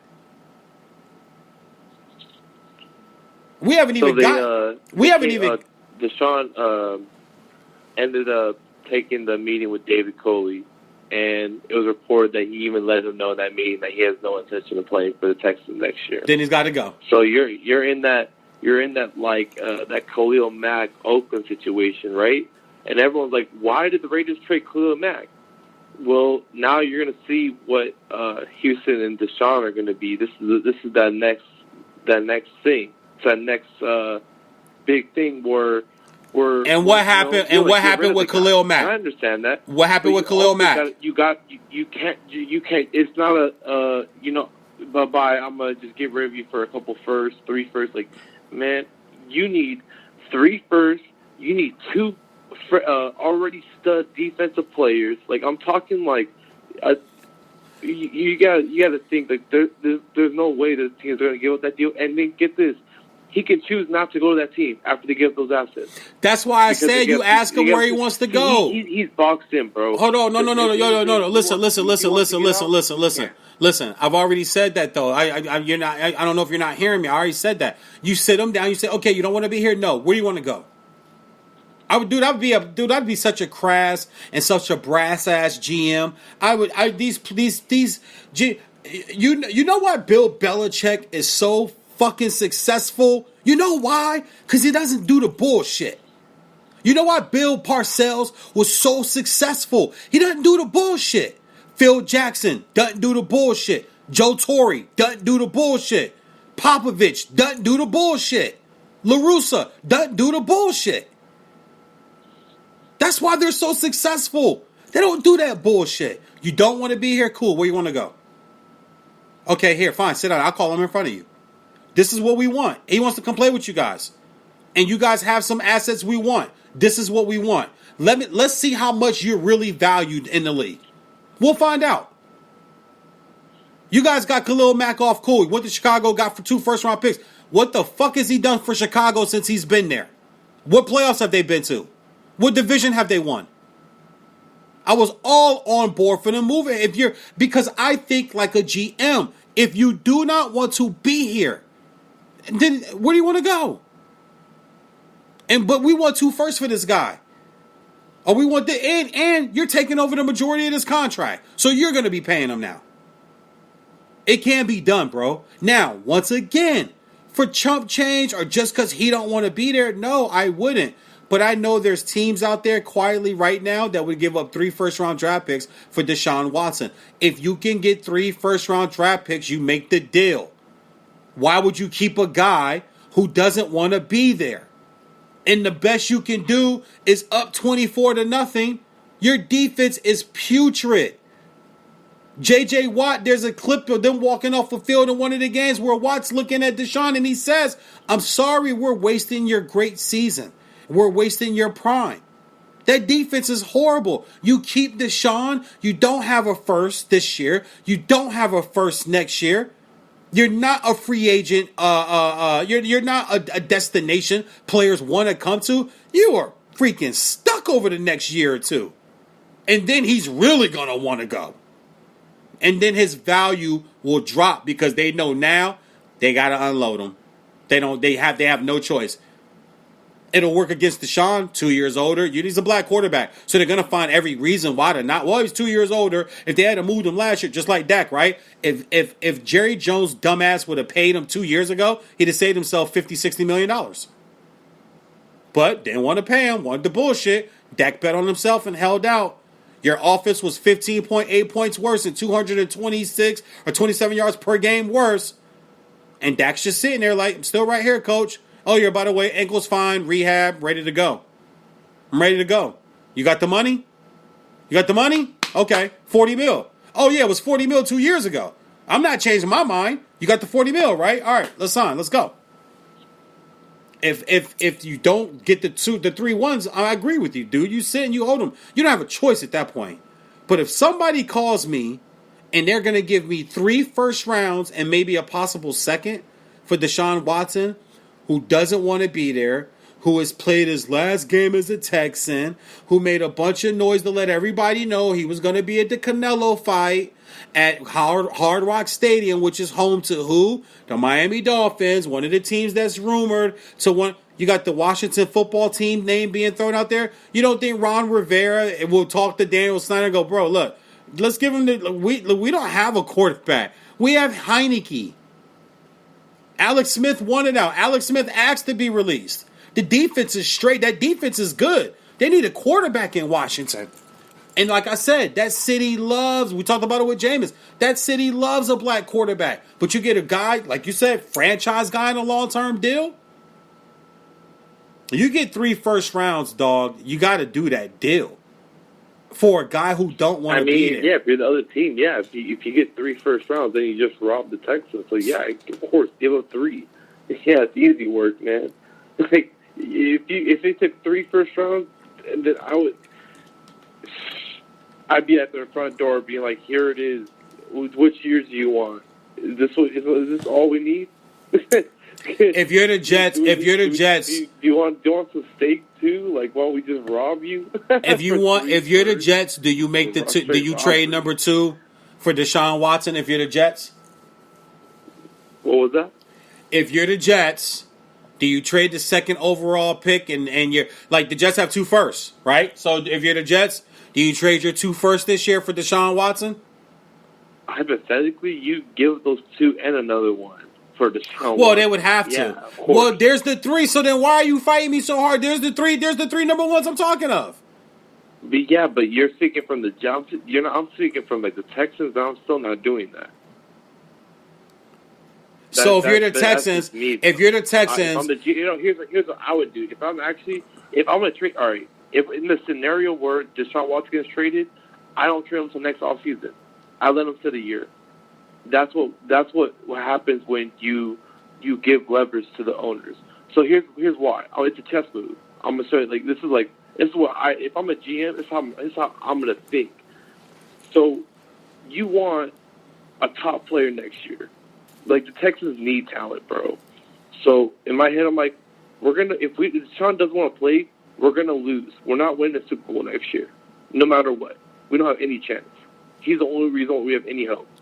So no Deshaun Watson. I don't care if you have a rookie or whatever you want to put Mariota, whoever you can fill in. Fitzpatrick for all I care. No one's getting the job done. So you suck for a year. You go after one of the QBs you just mentioned next year. And then you go out, then you get rid of Deshaun and go after those. If someone gives up 3 firsts, I guess at that point, if that's what his value is to other teams, then you go after that type of deal. Then go get your top 3 draft pick, suck for 1 year. Like if you're gonna have to get Deshaun Watson, you better suck really well. You're not gonna win without him. Well, they're not winning with him. They did win with them. They just had a coach that traded their top 3 receiver for nothing. So that's not on Deshaun Watson. That's more on the management GM side. If anything, he was stuck in a trap. I mean, not many people can survive losing a wide receiver like Hopkins. And you get David Johnson, who, he had some games when he wasn't hurt. But let's be real. And Hopkins, he took the soul out of the Texans. He's like the soul, he took everything out of them. Any momentum they had, it was gone when he got traded. Yeah, that was the great Bill O'Brien, man. Listen, man, I'm gonna move on. We talked enough of this. We didn't get a chance to touch up on your Raiders, but we'll get into that when I have you on another show as we move closer to the draft. Draft is April 29th through May 1st in Cleveland, Ohio. I was so mad it was canceled in Vegas last year because I was going to go and do a show from up there, man. But I'm going to move on, talk some NBA stuff and a little bit of college football before I wrap up, man. Tell everybody where they can get at you, bro. Hey, man. Follow me at Twitter at Sage Up _, in between. And I appreciate all my Twitter followers, man. The movement's been crazy, man. Ever since I think the last time I've been on, bro, I think we've already gained another 2,000 followers. It's great, man. You're doing a great job, and I'm glad. I'm happy to be part of it. But I'm about to change this whole thing, man. I'm about to come through like a whirling dervish. I'm about to come through hard with my sports talk in the group, man, and get some other guys on the show and jump on their show. And, I might have found some vested talent. I don't know. I got to listen to everybody and see what everybody brings to the table, man, and how we can network this even more and build a team. I want to do a Zoom.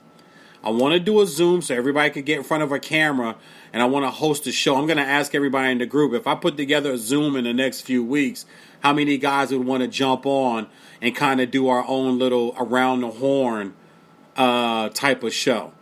But we do it vesting style. I'll bring the whistle, and I'll bring my son and my championship belt.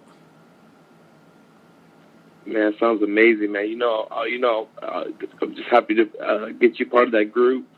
And, it's a great group of guys. And It's just the networking. The network has been crazy, man. There's so many moving pieces right now. So much momentum. I mean, my boys, they interviewed Ronnie Brewer this past week. Got a little viral off of that. So I mean, just all this great momentum is going, and I see so many people working. It's been a blessing to see everyone's growth on Twitter. I'm glad to see that you're already been popping, and you're just going to keep growing. And I hope I can support you and be a part of your success. I mean, you're just going to keep growing and growing. I'm happy to be part of it. Yeah, I appreciate it, man. Thanks for coming on, bro. I'm going to move on and talk some other sports talk. I'll holler at you on Twitter, man, in the next few days, man. Sounds good, bro. Have a blessed day. You too, Pimpin'. My man, Sage Alvarez. Good stuff, man. Good stuff. I know that went a little long, but I did want to get some more football talk in there and stuff. And Sage moves at a different pace. I normally talk a lot faster and with more vigor. Sage he's West Coast, man. These West Coast cats out here, they're laid back. And East Coast, I tell everybody, the difference between the East Coast and the West Coast is the East Coast goes like this. It's all buildings, all hills and valleys and mountains and big trees and shit. And everybody moves fast. Hurry up and wait. Gotta go. Fast traffic, fast walkers, fast talkers, all that shit. That's East Coast. And LA goes like this. It's out here in the desert. It's on the grid. You can ride the same street for 30 miles in Los Angeles. You can ride Sepulveda for 30 plus miles in Los Angeles. I think it's 51 miles or something. That's a long ass road. Like that's a long through different parts of LA, many neighborhoods and cities and subdivisions. And yeah, you can just take Sepulveda, Ventura Boulevard runs all the way damn near to the ocean, right? Ventura, if you stay on Ventura will take you all the way to the hills before you head up towards like Malibu. And if you go east, it'll ride you all the way into the Inland Empire. You can stay on Ventura Boulevard, Van Nuys Boulevard. That's LA. LA just goes forever. And out here, LA is more laid back. It's more chill. It's more slow reactive, and it's more sports talks like that too. Sports talk back east is boom, boom, boom. My very first national show was in New York City. The very first time I ever got on radio on a live show, didn't get paid, they didn't give me no money, but they told me I could come talk some sports. And the segment was college basketball, and we're talking about the Final Four.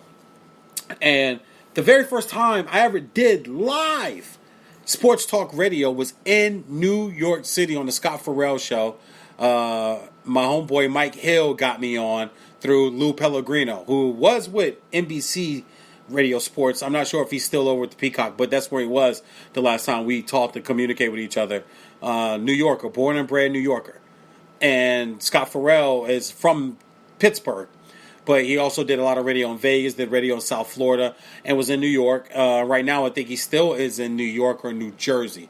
One or the other. But that was my first show. So everything in there was fast. So that's why I do radio the way I do it. I talk fast. I jump around. I talk a lot of different subjects. I'll, sidebar a lot because something will hit my mind and I want to get it out real fast. And that's how I learned how to do it was in New York. And then out here, if you listen to sports talk radio, everything is so much slower and more.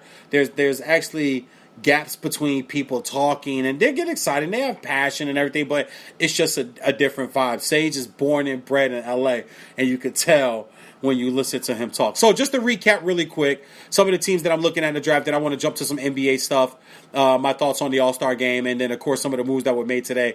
And I gotta dig in somebody, man, that I hate to be the I told you so guy, but I did kind of tell people about this guy that I want to talk about. Anyway, the Jags, Trevor Lawrence, bum-ass Jets, I think they move on from Sam Darnold and they trade him and maybe get another first-round pick from somebody somewhere or another second-round pick. They take Justin Fields. The Miami Dolphins, if they don't trade out with 8 and 9 with the Broncos or the Panthers, so they could go get a QB. If they decide the Jets, the bum-ass Jets, that is, they take Penei Sewell or stick with Darnold and take, who knows, they may love Kyle Pitts. They may say, okay, let's get him a weapon and let's get him this hybrid 6'6" tight end, 240, 245 guy that did everything, 70-something catches, or I'm sorry, 43 catches, 40 48 catches, I think, for 770 yards and 12, 13 touchdowns at Florida. I mean, he was Florida's offense, and no one could cover him. No one could guard him. No defense could do anything with this guy.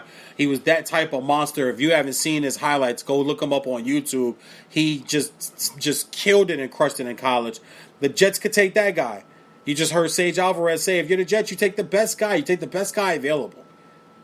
The Falcons sitting there. If Panay doesn't go earlier, I think that's a great pick for them. I don't think you move on from quarterback. You still have Julio. You got to fix that defense. Maybe there's a defensive pick right here, but then maybe you say, let's go get the tackle that's going to anchor down right there, going to anchor that line down for the next 8-9 years to come. So when we do decide to go quarterback next draft, for the draft after that, or free agent quarterback in the next year or the year after that, we already have our franchise left tackle in place. And we have some other pieces on the line too. Falcons could score points. At 1 point, they gave up a lot. At 1 point, they didn't have a problem scoring points. They had a problem giving up a lot of points. Cincy at number 5, I think if Kyle Pitts falls to them, you got to get Joe Burrow a weapon, right? AJ Green's probably gone, 33 years old, but he's probably going to sign somewhere else. Going to be a veteran receiver. Now, he's been hurt the last 2 or 3 seasons, so the wear and tear on his body, and he said he's 100% healthy now. He's all the way back. That's what he says. So he doesn't have wear and tear on his body. He could be a veteran over 30 that could sign somewhere and be a difference maker and be a big game changer this offseason. But you got to get Joe Burrow some help, right? Coming back from the ACL. Kyle Pitts falls to him right here. You got to take that pick right there. Jalen Waddle with the speed, but you did go for a speed guy and John Ross out of Washington. That didn't work out. Maybe we don't go speed this time. Hey, Devontae Smith is sitting right there, who I have going 6 at the 6th pick to the Philadelphia Eagles. You got to get Jalen Hurts some help. They're getting receivers off the practice squad that walk across the field and getting offensive starters jerseys because they just needed to run plays and just practice. That's how depleted injury-wise and just non-production-wise of the receiving corps the Philadelphia Eagles were last year. So you got to get him some help right there. And there's also too Rashad Bateman out of Minnesota. Don't be surprised. This guy runs fast. He's a great receiver, great hands. He runs a fast time, does a shuttle run, even shows a little power and strength with the bench and his some of the other combine stuff in his pro day. His pro day is going to be huge. He could be a guy that can shoot up. If you're looking for a receiver, look, when you like a guy, you like a guy. And it's just what it is, right? When you like a guy, you like a guy. A lot of people think, oh, this guy shouldn't have gone that high. This guy was a reach. They like him. They like his workout. They like his interview. They like what they get out of him. They like where he comes from. They like the tape. They like everything about him. That's one thing about the NFL that I do like is when guys, bust or not, at least they go get their guy. In the NBA, they're trying to find a guy with the biggest potential. Who could be the next star? Major League Baseball, nah, we like this kid. This is a developmental league. Guys are going into single A, triple A, double A. Anyway, so not everybody's getting drafted and going right to the majors. That didn't happen often at all. So you got to do something at receiver for the Philadelphia Eagles at number 6, and I think Devontae Smith sits right there for him. The Niners at 7, I think offensive tackle. I don't know if you give up on Garoppolo yet. I just did a show earlier this week, that spoke to stick with your guy. I think you got to stick with your guy here. Your guy's Garoppolo. Let's see if we can get these defensive players back from injury. Let's see if we can find, you got Debo, right? You got Debo Samuel. Curtis Samuel could come over as a free agent. Now you got just 2 guys with speed. Got to find a running back somewhere. I get that. But there's running backs to be had in this draft. 2 of them are coming out of Carolina. There's running backs to be had in this draft. It's not just Najee Harris. And last year, and the years in the past, you can get a running back in the 2nd, 3rd round, guys, that can go be a first-round type talent and 1,000-yard, 10-touchdown back in the NFL. There are guys that you can find and go get and make it work in the NFL. But I think the Niners go offensive tackle right here. I like Rashawn Taylor out of Northwestern. Slater, out of Northwestern. You know you're going to get a smart guy. He's durable, plays against tough competition, plays in inclement weather, played on a really good team this year and was their best lineman and a team captain. So he's a leader. People will follow him. He'll lead. He'll come in. He'll put his head down as a rookie. But on Sundays, he's going to show up and play. Big body, big, strong, can run block, and pass block. Something we didn't get to with Sage was Giants. Giants were another team at 11 that's interesting to me. They just cut their center. They have a bad O-line. They cut Golden Tate.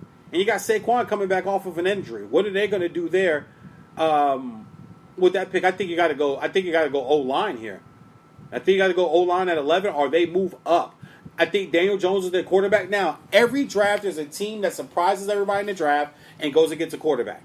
There's a team that moves up that we don't see come. It happens almost every single draft. The Giants could be that guy, just that team, and just laying in the weeds, because there are a lot of people that don't think Daniel Jones from Duke is the guy.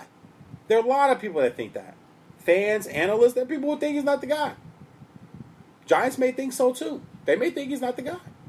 They may see somebody and laying in the weeds. I mean, if you're the Giants, would you make a play? Would you give up that 11th pick and make a play for Deshaun? Would you call the Jets and say, hey, we want to jump up to number 2, what does it take? You can slide back to our 11. Hey, Justin Fields, think about it. Justin Fields not getting chosen by the Dolphins. The Falcons maybe, but he's not going to Philly. He's not going to San Francisco, and he's not going to Cincinnati. He's not going to those teams. The Giants are sitting right there at number 11. Now, you have to hope that the Panthers and the Broncos don't take him, but a lot of people think they will jump up and try to trade with the Dolphins to take him in number 3. They might try to jump up with the Jets and take him in number 2. If for some reason, somehow it leaks out or people believe that Tua is not the guy in Miami, and Flores and Greer agree and think so too. That's the only way that move is going to work. That's the only way that they'll do that. But I don't think that even if you don't think he's your guy, you have to move up high to be able to get the guy you think is your guy. 15, the Patriots. Patriots haven't drafted this high in a long time. Matt Jones, who a lot of people like. I like Kwity Paye for this pick there, even though I think Dallas will take him at 10. If they're smart, they will. But a lot of people think Jerry Jones is just going to make the splash pick. The splash pick will probably be Kyle Pitts or one of these, Jalen Waddle, get more speed. Think about that, though, really. Jalen Waddle, healthy Jalen Waddle, Amari Cooper, and CeeDee Lamb. Wow. It's a lot of firepower for $40 million man a year, Dak. It's a lot of firepower. Got to clean up that defense, though. And then the Jags I talked about, too. If you're the Jags, you could probably hang out at 25 and take Najee. I'm looking at 21 with the Colts. They have a running back. 22 with the Titans. They have a running back. The Jets pick again at 23, so the Jets could take them if they wanted to, or try to solidify their running back position. 24, the Steelers are sitting at 24. Could they trade up? Who would want to move back that far? You have the Cardinals sitting at 16. They didn't franchise Kenyon Drake, so Kenyon Drake's going to be on the franchise free agent market. Maybe they're looking for a running back. Maybe Najee Harris ends up there with Kyler Murray and DeAndre Hopkins. Wow. Look at that firepower. Now things look a little different for Cliff Kingsbury out there. And defense is solid. It really is. It's not great, but it's solid. JJ, but I think JJ's a free agent that they signed, but I think JJ's there for the money. I give him 4.5 sacks, 5 sacks maybe. He'll make 1 or 2 game-changing plays all year long. Hopefully they'll be in December and January and not in September and October. Raiders sitting at 17. I just think that the Raiders I think they're stuck there. Like, I don't know what the Raiders want. So if they're moving up for what? What are they moving up for? They got to address defense. We know that. But there's not a defensive player that we are looking at like a Chase Young from Ohio State. Shout out to DeMatha Staggs High School, too, and Hyattsville, Maryland. That's where he played high school football. From the DMV WCAC conference, baby. The best or the second best high school football conference in the nation is the WCAC. First could be the conference out here with John Bosco and with Modern Day. But what do the Raiders want? Like, what are the Raiders doing? Is Carr your guy? So we know it's not a quarterback. You have receivers. You got tight end and Waller. You got a running back. Your offense can score. The offensive line may need a little help. You going up to get a lineman? Are you moving up to get another receiver? But why would you do that? Once again, defense needs help. You got to stack this defense. You got to get this defense up. When I look at the defense, when I look at players that can, possibly be taken on defense, on the defensive side of the ball there, where could we start there? Patrick Surtain, right? Quarterback out of Alabama. There's a guy that they can use there. Micah Parsons, linebacker out of Penn State. There's another defensive guy who could be used there. Who could be used there badly. Guy that can rush the line, rush the quarterback, cover in space, make plays, play sideline to sideline, hash to hash, gets to the ball, just has a nose for the football, just knows how to play football. Edge rusher out of Georgia. You got Aziz. There's a few defensive players that I'm looking at here If Kwity Paye falls for some reason, Dallas makes the glory pick, and Kwity Paye falls to the Raiders, you got to take Kwity Paye. He's an effective, game-changing pass rusher the minute he comes into the NFL. There's a guy that you got to take. Washington defense is set. J.C. Horn, the corner out of South Carolina. You had the corner out of Northwestern who came out yesterday and said he's the best corner in the league. College, he should be first off the board. So you have some defensive players. They're also in free agency. The Raiders have to fix that pick. They have to fix that defense really, really fast. So anyway, I'll do a little more. As I said to start the whole show, mock drafts are cool, but until free agency goes through, we really don't know where a lot of these teams can be looking. You got a lot of players out there that are going to be on new teams, and it always affects the draft. So let's move off the NFL. We'll talk about some NBA for a quick second. I spoke about the All-Star game a little bit the other night, and All-Star game was cool. I wasn't too upset with it. All-Star weekend all on Sunday, I'm down. Give it to me. I don't need All-Star Saturday night. And guess what? The world doesn't need All-Star Saturday night anymore because people don't know how to act. Like, dead serious. People don't know how to act. And there's always a city like Atlanta and Vegas. Vegas, we had the club shooting with Pac-Man Jones that threw the money up in the air at the strip club and the shoot started all. I mean, it just All-Star weekend, I'm sure, is a lot of fun. I've been to a couple of them. Great. I went to them before social media. There was no social media when I was going to All-Star weekends. And ripping and running and hanging out. I went to 3. Ripping and running and chasing and hanging out all weekend. There was no social media. So it's a lot different now. Give it to me all on. I don't need the Friday night celebrity game and the Saturday night 3-point shootout, dunk contest, the skills competition. Give it all to me on Sunday. I'm fine with that.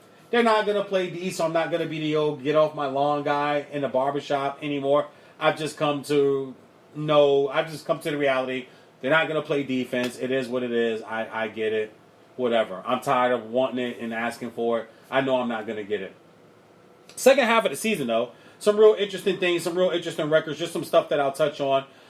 Games get going. Games actually got going back last night. It's now 3:41 a.m. West Coast time, 7:41 back east if you're listening or watching back east. Spurs and the Mavs, 115-104, and the Wizards and the Grizzlies tangled up last night also to 127-112 to the Grizzlies. Those are the only 2 games.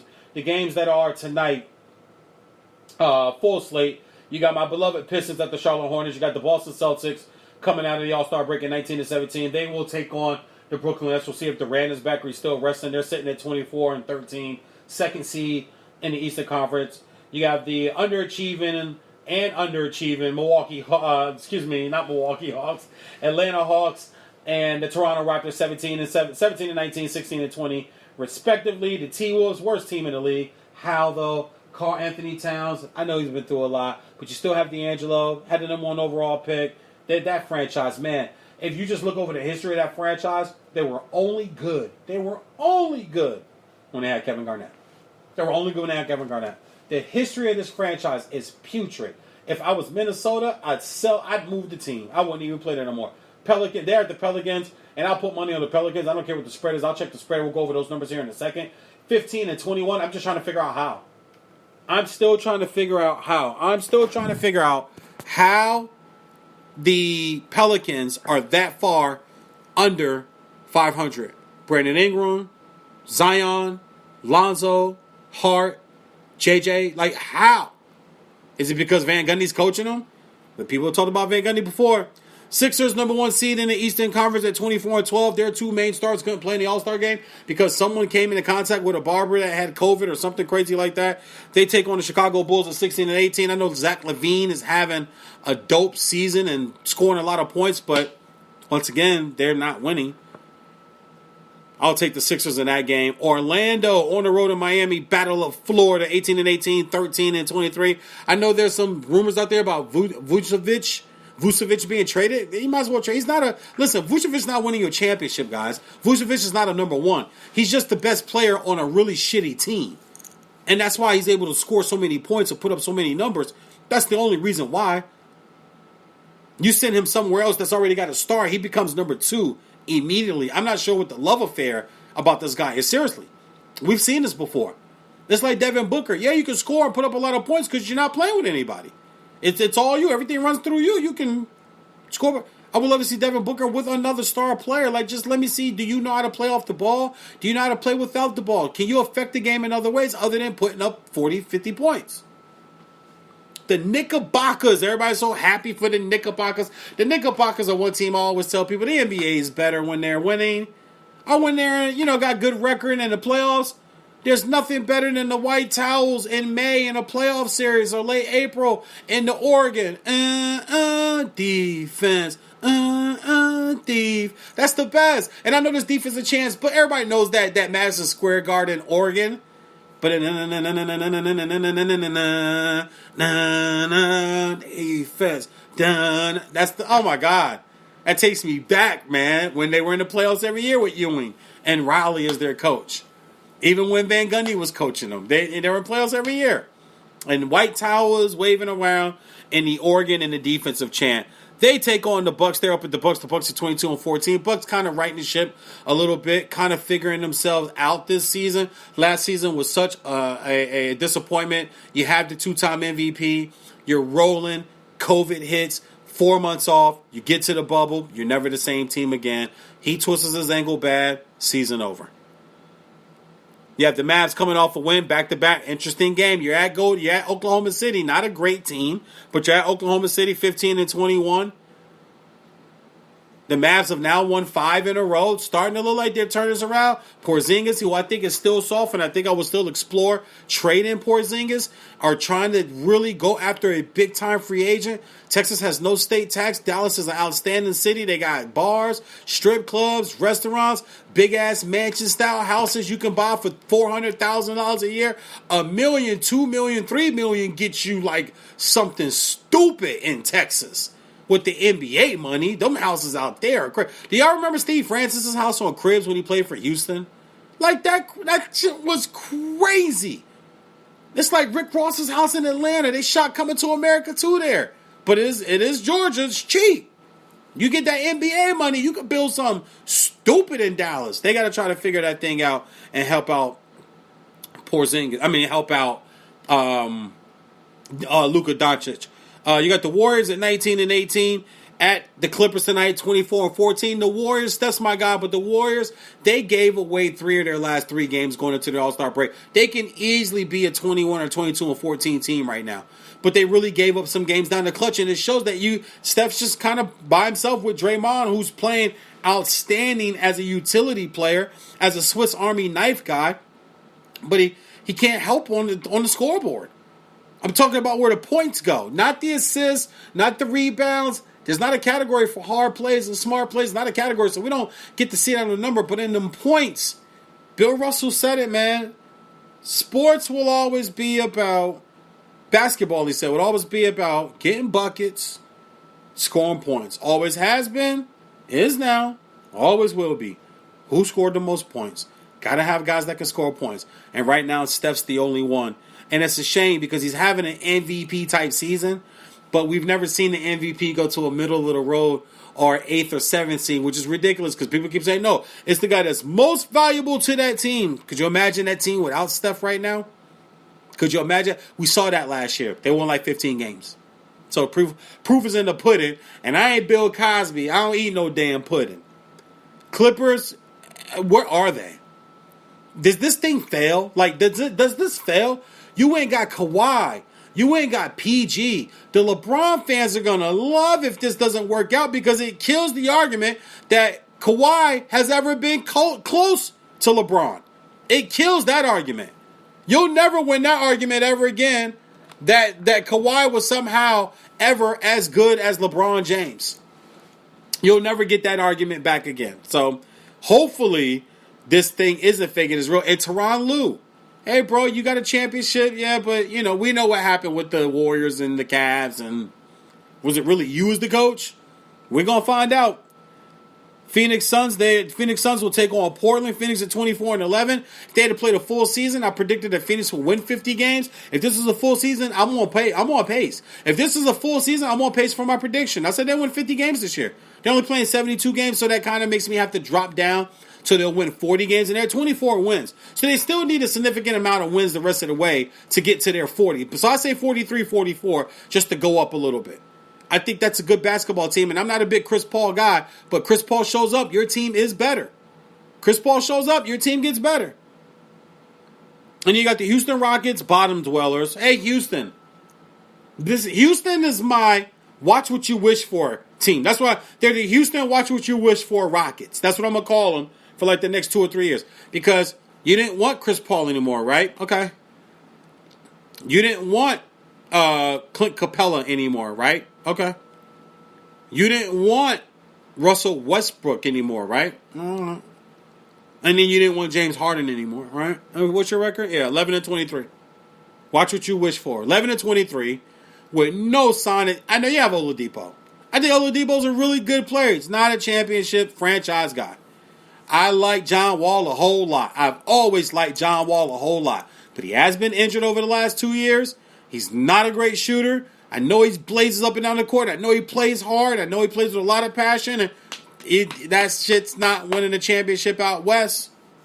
And then you have the Kings where, unless you're going to show me Stojakovic and Turkoglu and Weber and Bibby and White Chocolate and Doug Christie and Divock, unless you're shooting those guys up, Buddy Hill, and Darion Fox, Buddy Hill. Yeah, nice highlights. Buddy Hill he can light it up. He's the fastest, I think, 200 3-pointers or something like that in his career. Fastest in NBA history. It's some milestone. I forget what milestone it is. There's a milestone. He's the fastest in NBA history to that milestone in threes. But you're 14-22. So, it's an empty stat. It's empty numbers is an empty stat. So those are the games tonight. So what I will do, though, I'll take the Kings at home. Give me the Suns on the road because I just think Portland still has too many injuries. I'll take the Clippers. Steph will go off tonight, but I'll take the Clippers at home. Go ahead and give me the Mavs. Go ahead and give me the Mavs over the Thunder. Matter of fact, I'll pull them up so we can go over the spreads. So I'll pick every game right now, and we'll see what's good. And we'll see what's good with the spreads. 26 spreads are already in for right now. Brooklyn Nets are a 3-point favorite over the Celtics. Go ahead and give me that. The Bucks over the Knicks are 11-point favorite. Give me the Knicks, but not to lose by 11. I might actually think about taking that plus 11. I might think about taking that plus 11. The money line on the Knicks is 5.8. You put 100 up on it. If you put 100 up on the Knicks, you win 480. I might do that. I might put 100 up on the Knicks on the money line tonight.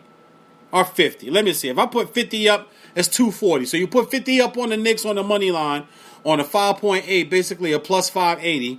That's 250, $40. 100 gets you 480. That's not a bad come up. It might be worth losing the 50. I don't know about losing the hundo. It might be worth losing the 50 to get 240 and my 50 back, so 290. So I might place that bet right now. Yeah, you guys see on I have my bet up. I got my bets. Bet my wagers, as I like to call them, my wagers. So yeah, that's just a straight money line bet. The over under on that is 222.5. That might be juicy right there. That's the over under on that bad boy right there. The Pelicans also are 8-point favorites over Minnesota. I think I would take that also. Yeah, take the Pelicans. I would take the Pelicans on that. Take the Pelicans with the 8. 100 gets you 91 back, $50 bet gets you 45.50. So you almost double your money. You put that up, you get double. You get double. You get your money back plus. You get 45 plus your 50 back. It's not a bad bet, especially with the Pelicans and how well, like I said, they're in the 500, but they are playing Minnesota, and Minnesota's terrible. Minnesota's just putrid. So those are all the spreads that are just up for right now. So I would take some of those. Last but not least, quick NBA note. LaMarcus Aldridge and the San Antonio Spurs have agreed to, ceremoniously walk away from each other, part ways mutually. I got a beef with this. This is why the NBA is so lame today. And LaMarcus Aldridge, he's a guy who didn't want to be Dame's sidekick. Was jealous there. McCullough came in, was taking some shots, taking some shine. Had the nerve to sit in the meeting with the Lakers brass and Kobe and not want to be Kobe. Turned down Kobe Bryant. Didn't want to be Kobe. And Kobe saying, when I leave and retire, this is all yours. You're going to be the guy here. Then goes out to San Antonio and never makes them a better basketball team. Never. Even toured around 2 years ago with the notion of going back to Portland and teaming back up with Dame. Never got his team over to help at Texas when he was in college. This is a guy who, I don't understand what the infatuation has always been in LaMarcus Aldridge. The game is softer now. Big guy is 20-10. I get it some season, but big guys can do that now, man. There's no banging in the post. Elbow jumpers, wing jumpers, and either dunks and 3-point shots now. Nobody's banging down low. Nobody's drop stepping on anybody. Nobody's leaning back on anybody and using the elbow to hook for a layup, jump, hook, fall away, big man, old school Patrick Ewing fall away jumper, dream shake, fall away Akeem Olajuwon type jumper. Big guys aren't doing that no more. So numbers are easier to come by. Empty numbers, in my opinion, if you're not winning, they're empty numbers. Especially scoring in the NBA. Everybody can score in the NBA. But LaMarcus Aldridge, are you kidding me? And let me guess, the Lakers are going to get him. Just like the Lakers are going to get Blake Griffin. The Lakers are going to get Andre Drummond. And the Lakers, everybody wants every guy that gets cut and get a free agent gets bought out to go to the Lakers. The Lakers are going to get every... No, they're not. But seriously, LaMarcus? You're asking out away from Popovich? You couldn't even be successful in a Popovich system? It almost reminds me, LaMarcus Aldridge reminds me of Ocho Cinco. I did a list. I don't have the I left the pad across the room. I don't want to leave the camera and leave the internet. I did a show. I have a list about overrated players of all time. Ocho Cinco's on my list as one of the top 10 overrated pro athletes of all time. Big name, big voice, big personality, big image. But did he ever really make his team better? Did he ever put his team over the top? Did he ever say, yo, they're a contender because they got Ocho? You ever say, yo, they're a contender because they got LaMarcus, they got Aldridge. Oh, they got Aldridge. When he was in Portland, he had some big nights. He had some big, but they never won. They never got far. They never won shit. And Dame won all the big games for him. What big playoff game did LaMarcus Aldridge win for them? And then once again, to come sit down in L.A. and sit with Kobe and you don't want to be here and you're smug and shit because Kobe's saying, yeah, be my sidekick for the next year or two. And, when I get at Kobe, like he shows 60 points on the way out the door. Yeah, be my sidekick, bro. I don't care if I'm old or if I'm coming off the labrum or coming off the Achilles. But when I leave, this is all yours. No, you're going to go play in San Antonio, and that's complicated out there. Popovich don't play. You can't just come in with the talent. You got to really... And he wasn't even going to make that team better. And now you want to part ways so you could pick a team. This AAU-style shit in the NBA, man, that's why I bang on the NBA the way that I do. That's exactly why I bang on the NBA the way that I do. Because the way that the players act and the way that they are allowed to pretty much... Oh, my God. And also, too, we'll clear up really fast with some scores from college basketball. An ACC tournament, Syracuse takes on NC State, so they'll move on 89-68. Miami beats up on Clemson 67-64. Clemson was a higher seed, so Clemson get knocked out. Butler and OT knocked out Xavier, the higher seed in that conference tournament game. Bum-ass Duke, they beat Louisville. Louisville's nobody. Duke will lose in the next round. Duke's got to win the whole tournament, ACC tournament, to get into the big dance. They've been eliminated. My Tar Heels, beloved Tar Heels, won by almost 50 over Notre Dame. By almost 50. They won 101-59, and they didn't even have Garrison Brooks. They didn't even have their best guy. They didn't have their best guy suit up tonight. And then Oklahoma took out Iowa State 79-73. So those were the tournament games and tournament scores from tournament scores from yesterday. And going into tonight, I just want to peep out the schedule just real quick. Some real big games. Moving on, Thursday, March 11th and tournament play. So some of the games that I'm looking forward to: Syracuse at Virginia. That's at 9 in the morning. I'll be up and I'll be checking that game out. If I do get up, it's 4:00 in the morning out west here right now. Oklahoma State against West Virginia. That's another game right there that I'll be checking out. Other than, of course, all the ACC action. I gotta definitely keep on my ACC action. Duke's got Florida State tomorrow at 3:30 out here on the West Coast. Florida State ranked number 15 in the nation right now, and I think they'll send Duke home for the season. I'm not sure they're having an NIT this year or not, but if they are, Duke is definitely going. Some HBCUs, North Carolina Central, and Norfolk State, and the MEAC, they go at it tomorrow at 5 p.m. Of course, that's not on TV, but Vesson Sports is going to change that.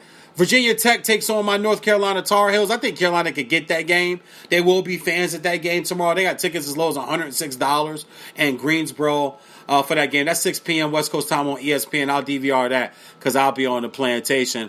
Penn State, Wisconsin could be interesting. Texas Tech and Texas could also be interesting too. Another HBCU matchup on ESPN3. You got Southern Grambling at 6:30 tomorrow on ESPN3, and that's part of the nightcap tomorrow. The late game, the last game, will be on CBS Sports Network, will be Fresno State and Colorado State. Also to Hawaii and Raynell, my wife's alma mater, UC Riverside, at 8 p.m. on ESPN3. That basketball program might get turned around. They got to win that division. They got to win that conference tournament, I believe, to get into the tournament. They were 13-7, third in the Big West. So those are some of the college games I'll pay attention to, and I'll be in on tomorrow. I'm not sure if I'll be on air tomorrow. I know we're doing the show on Friday and possibly Saturday. Hopefully some more NFL news will come up. Another quick NFL note, Miami Dolphins have cut Kyle Van Noy. 31 going on 32, injured. Van Ginkel now can slide in. When he slid in last year to play injured for him, they had comparable stats. Younger player, cheaper deal. Get rid of a player a year earlier than a year too late. And I think that's what Miami is doing here with Kyle Van Noy. I think he'll catch on somewhere else. I think somebody else will sign him and pay him too. Another interesting free agent name also too. Look, I know we're talking about the obvious guys. A few guys though, T.Y. Hilton, A.J. Green, older receivers, but I think still got something left in the tank. And now in the NFL, it does look like you could play into your late 30s. So maybe the age thing I was harping on isn't so bad, but I'd much rather have a bunch of 25, 26, 27-year-old, 28-year-old vets on my team than 33, 34, 35-year-olds. And if I do got those guys, I better have a star quarterback, a great front office, and an even better head coach. So want to thank my man Sage Alvarez for joining me live a little earlier on the show. Great insight from him. We'll get him on a little later. I got some other special guests and from the new group that I joined on Twitter, a bunch of other sports talk show hosts. I hope to get a lot of you guys on the show, man, whenever you guys are ready. I'm here. You already see how we do it. A little light tonight, but trust me, 2 hours, as you guys can see, I could carry a show. 2 hours. Where are we at right now? What's the time mark I'm at right now? I know on my YouTube live, we're at 2 hours and 12 minutes. So anyway, VJs on Sportsmanlike Conduct, Spreaker.com, iHeartRadio. Appreciate you guys. Y'all stay blessed, man. Enjoy the NBA games and enjoy the college conference tournament games tomorrow. I need Duke to lose and Carolina to win and UCR to win, and it will be a great day for me. Hopefully my Pistons can get a win too, man. God bless, man. I'll catch you guys later, man. VJs on Sportsmanlike Conduct, Spreaker.com.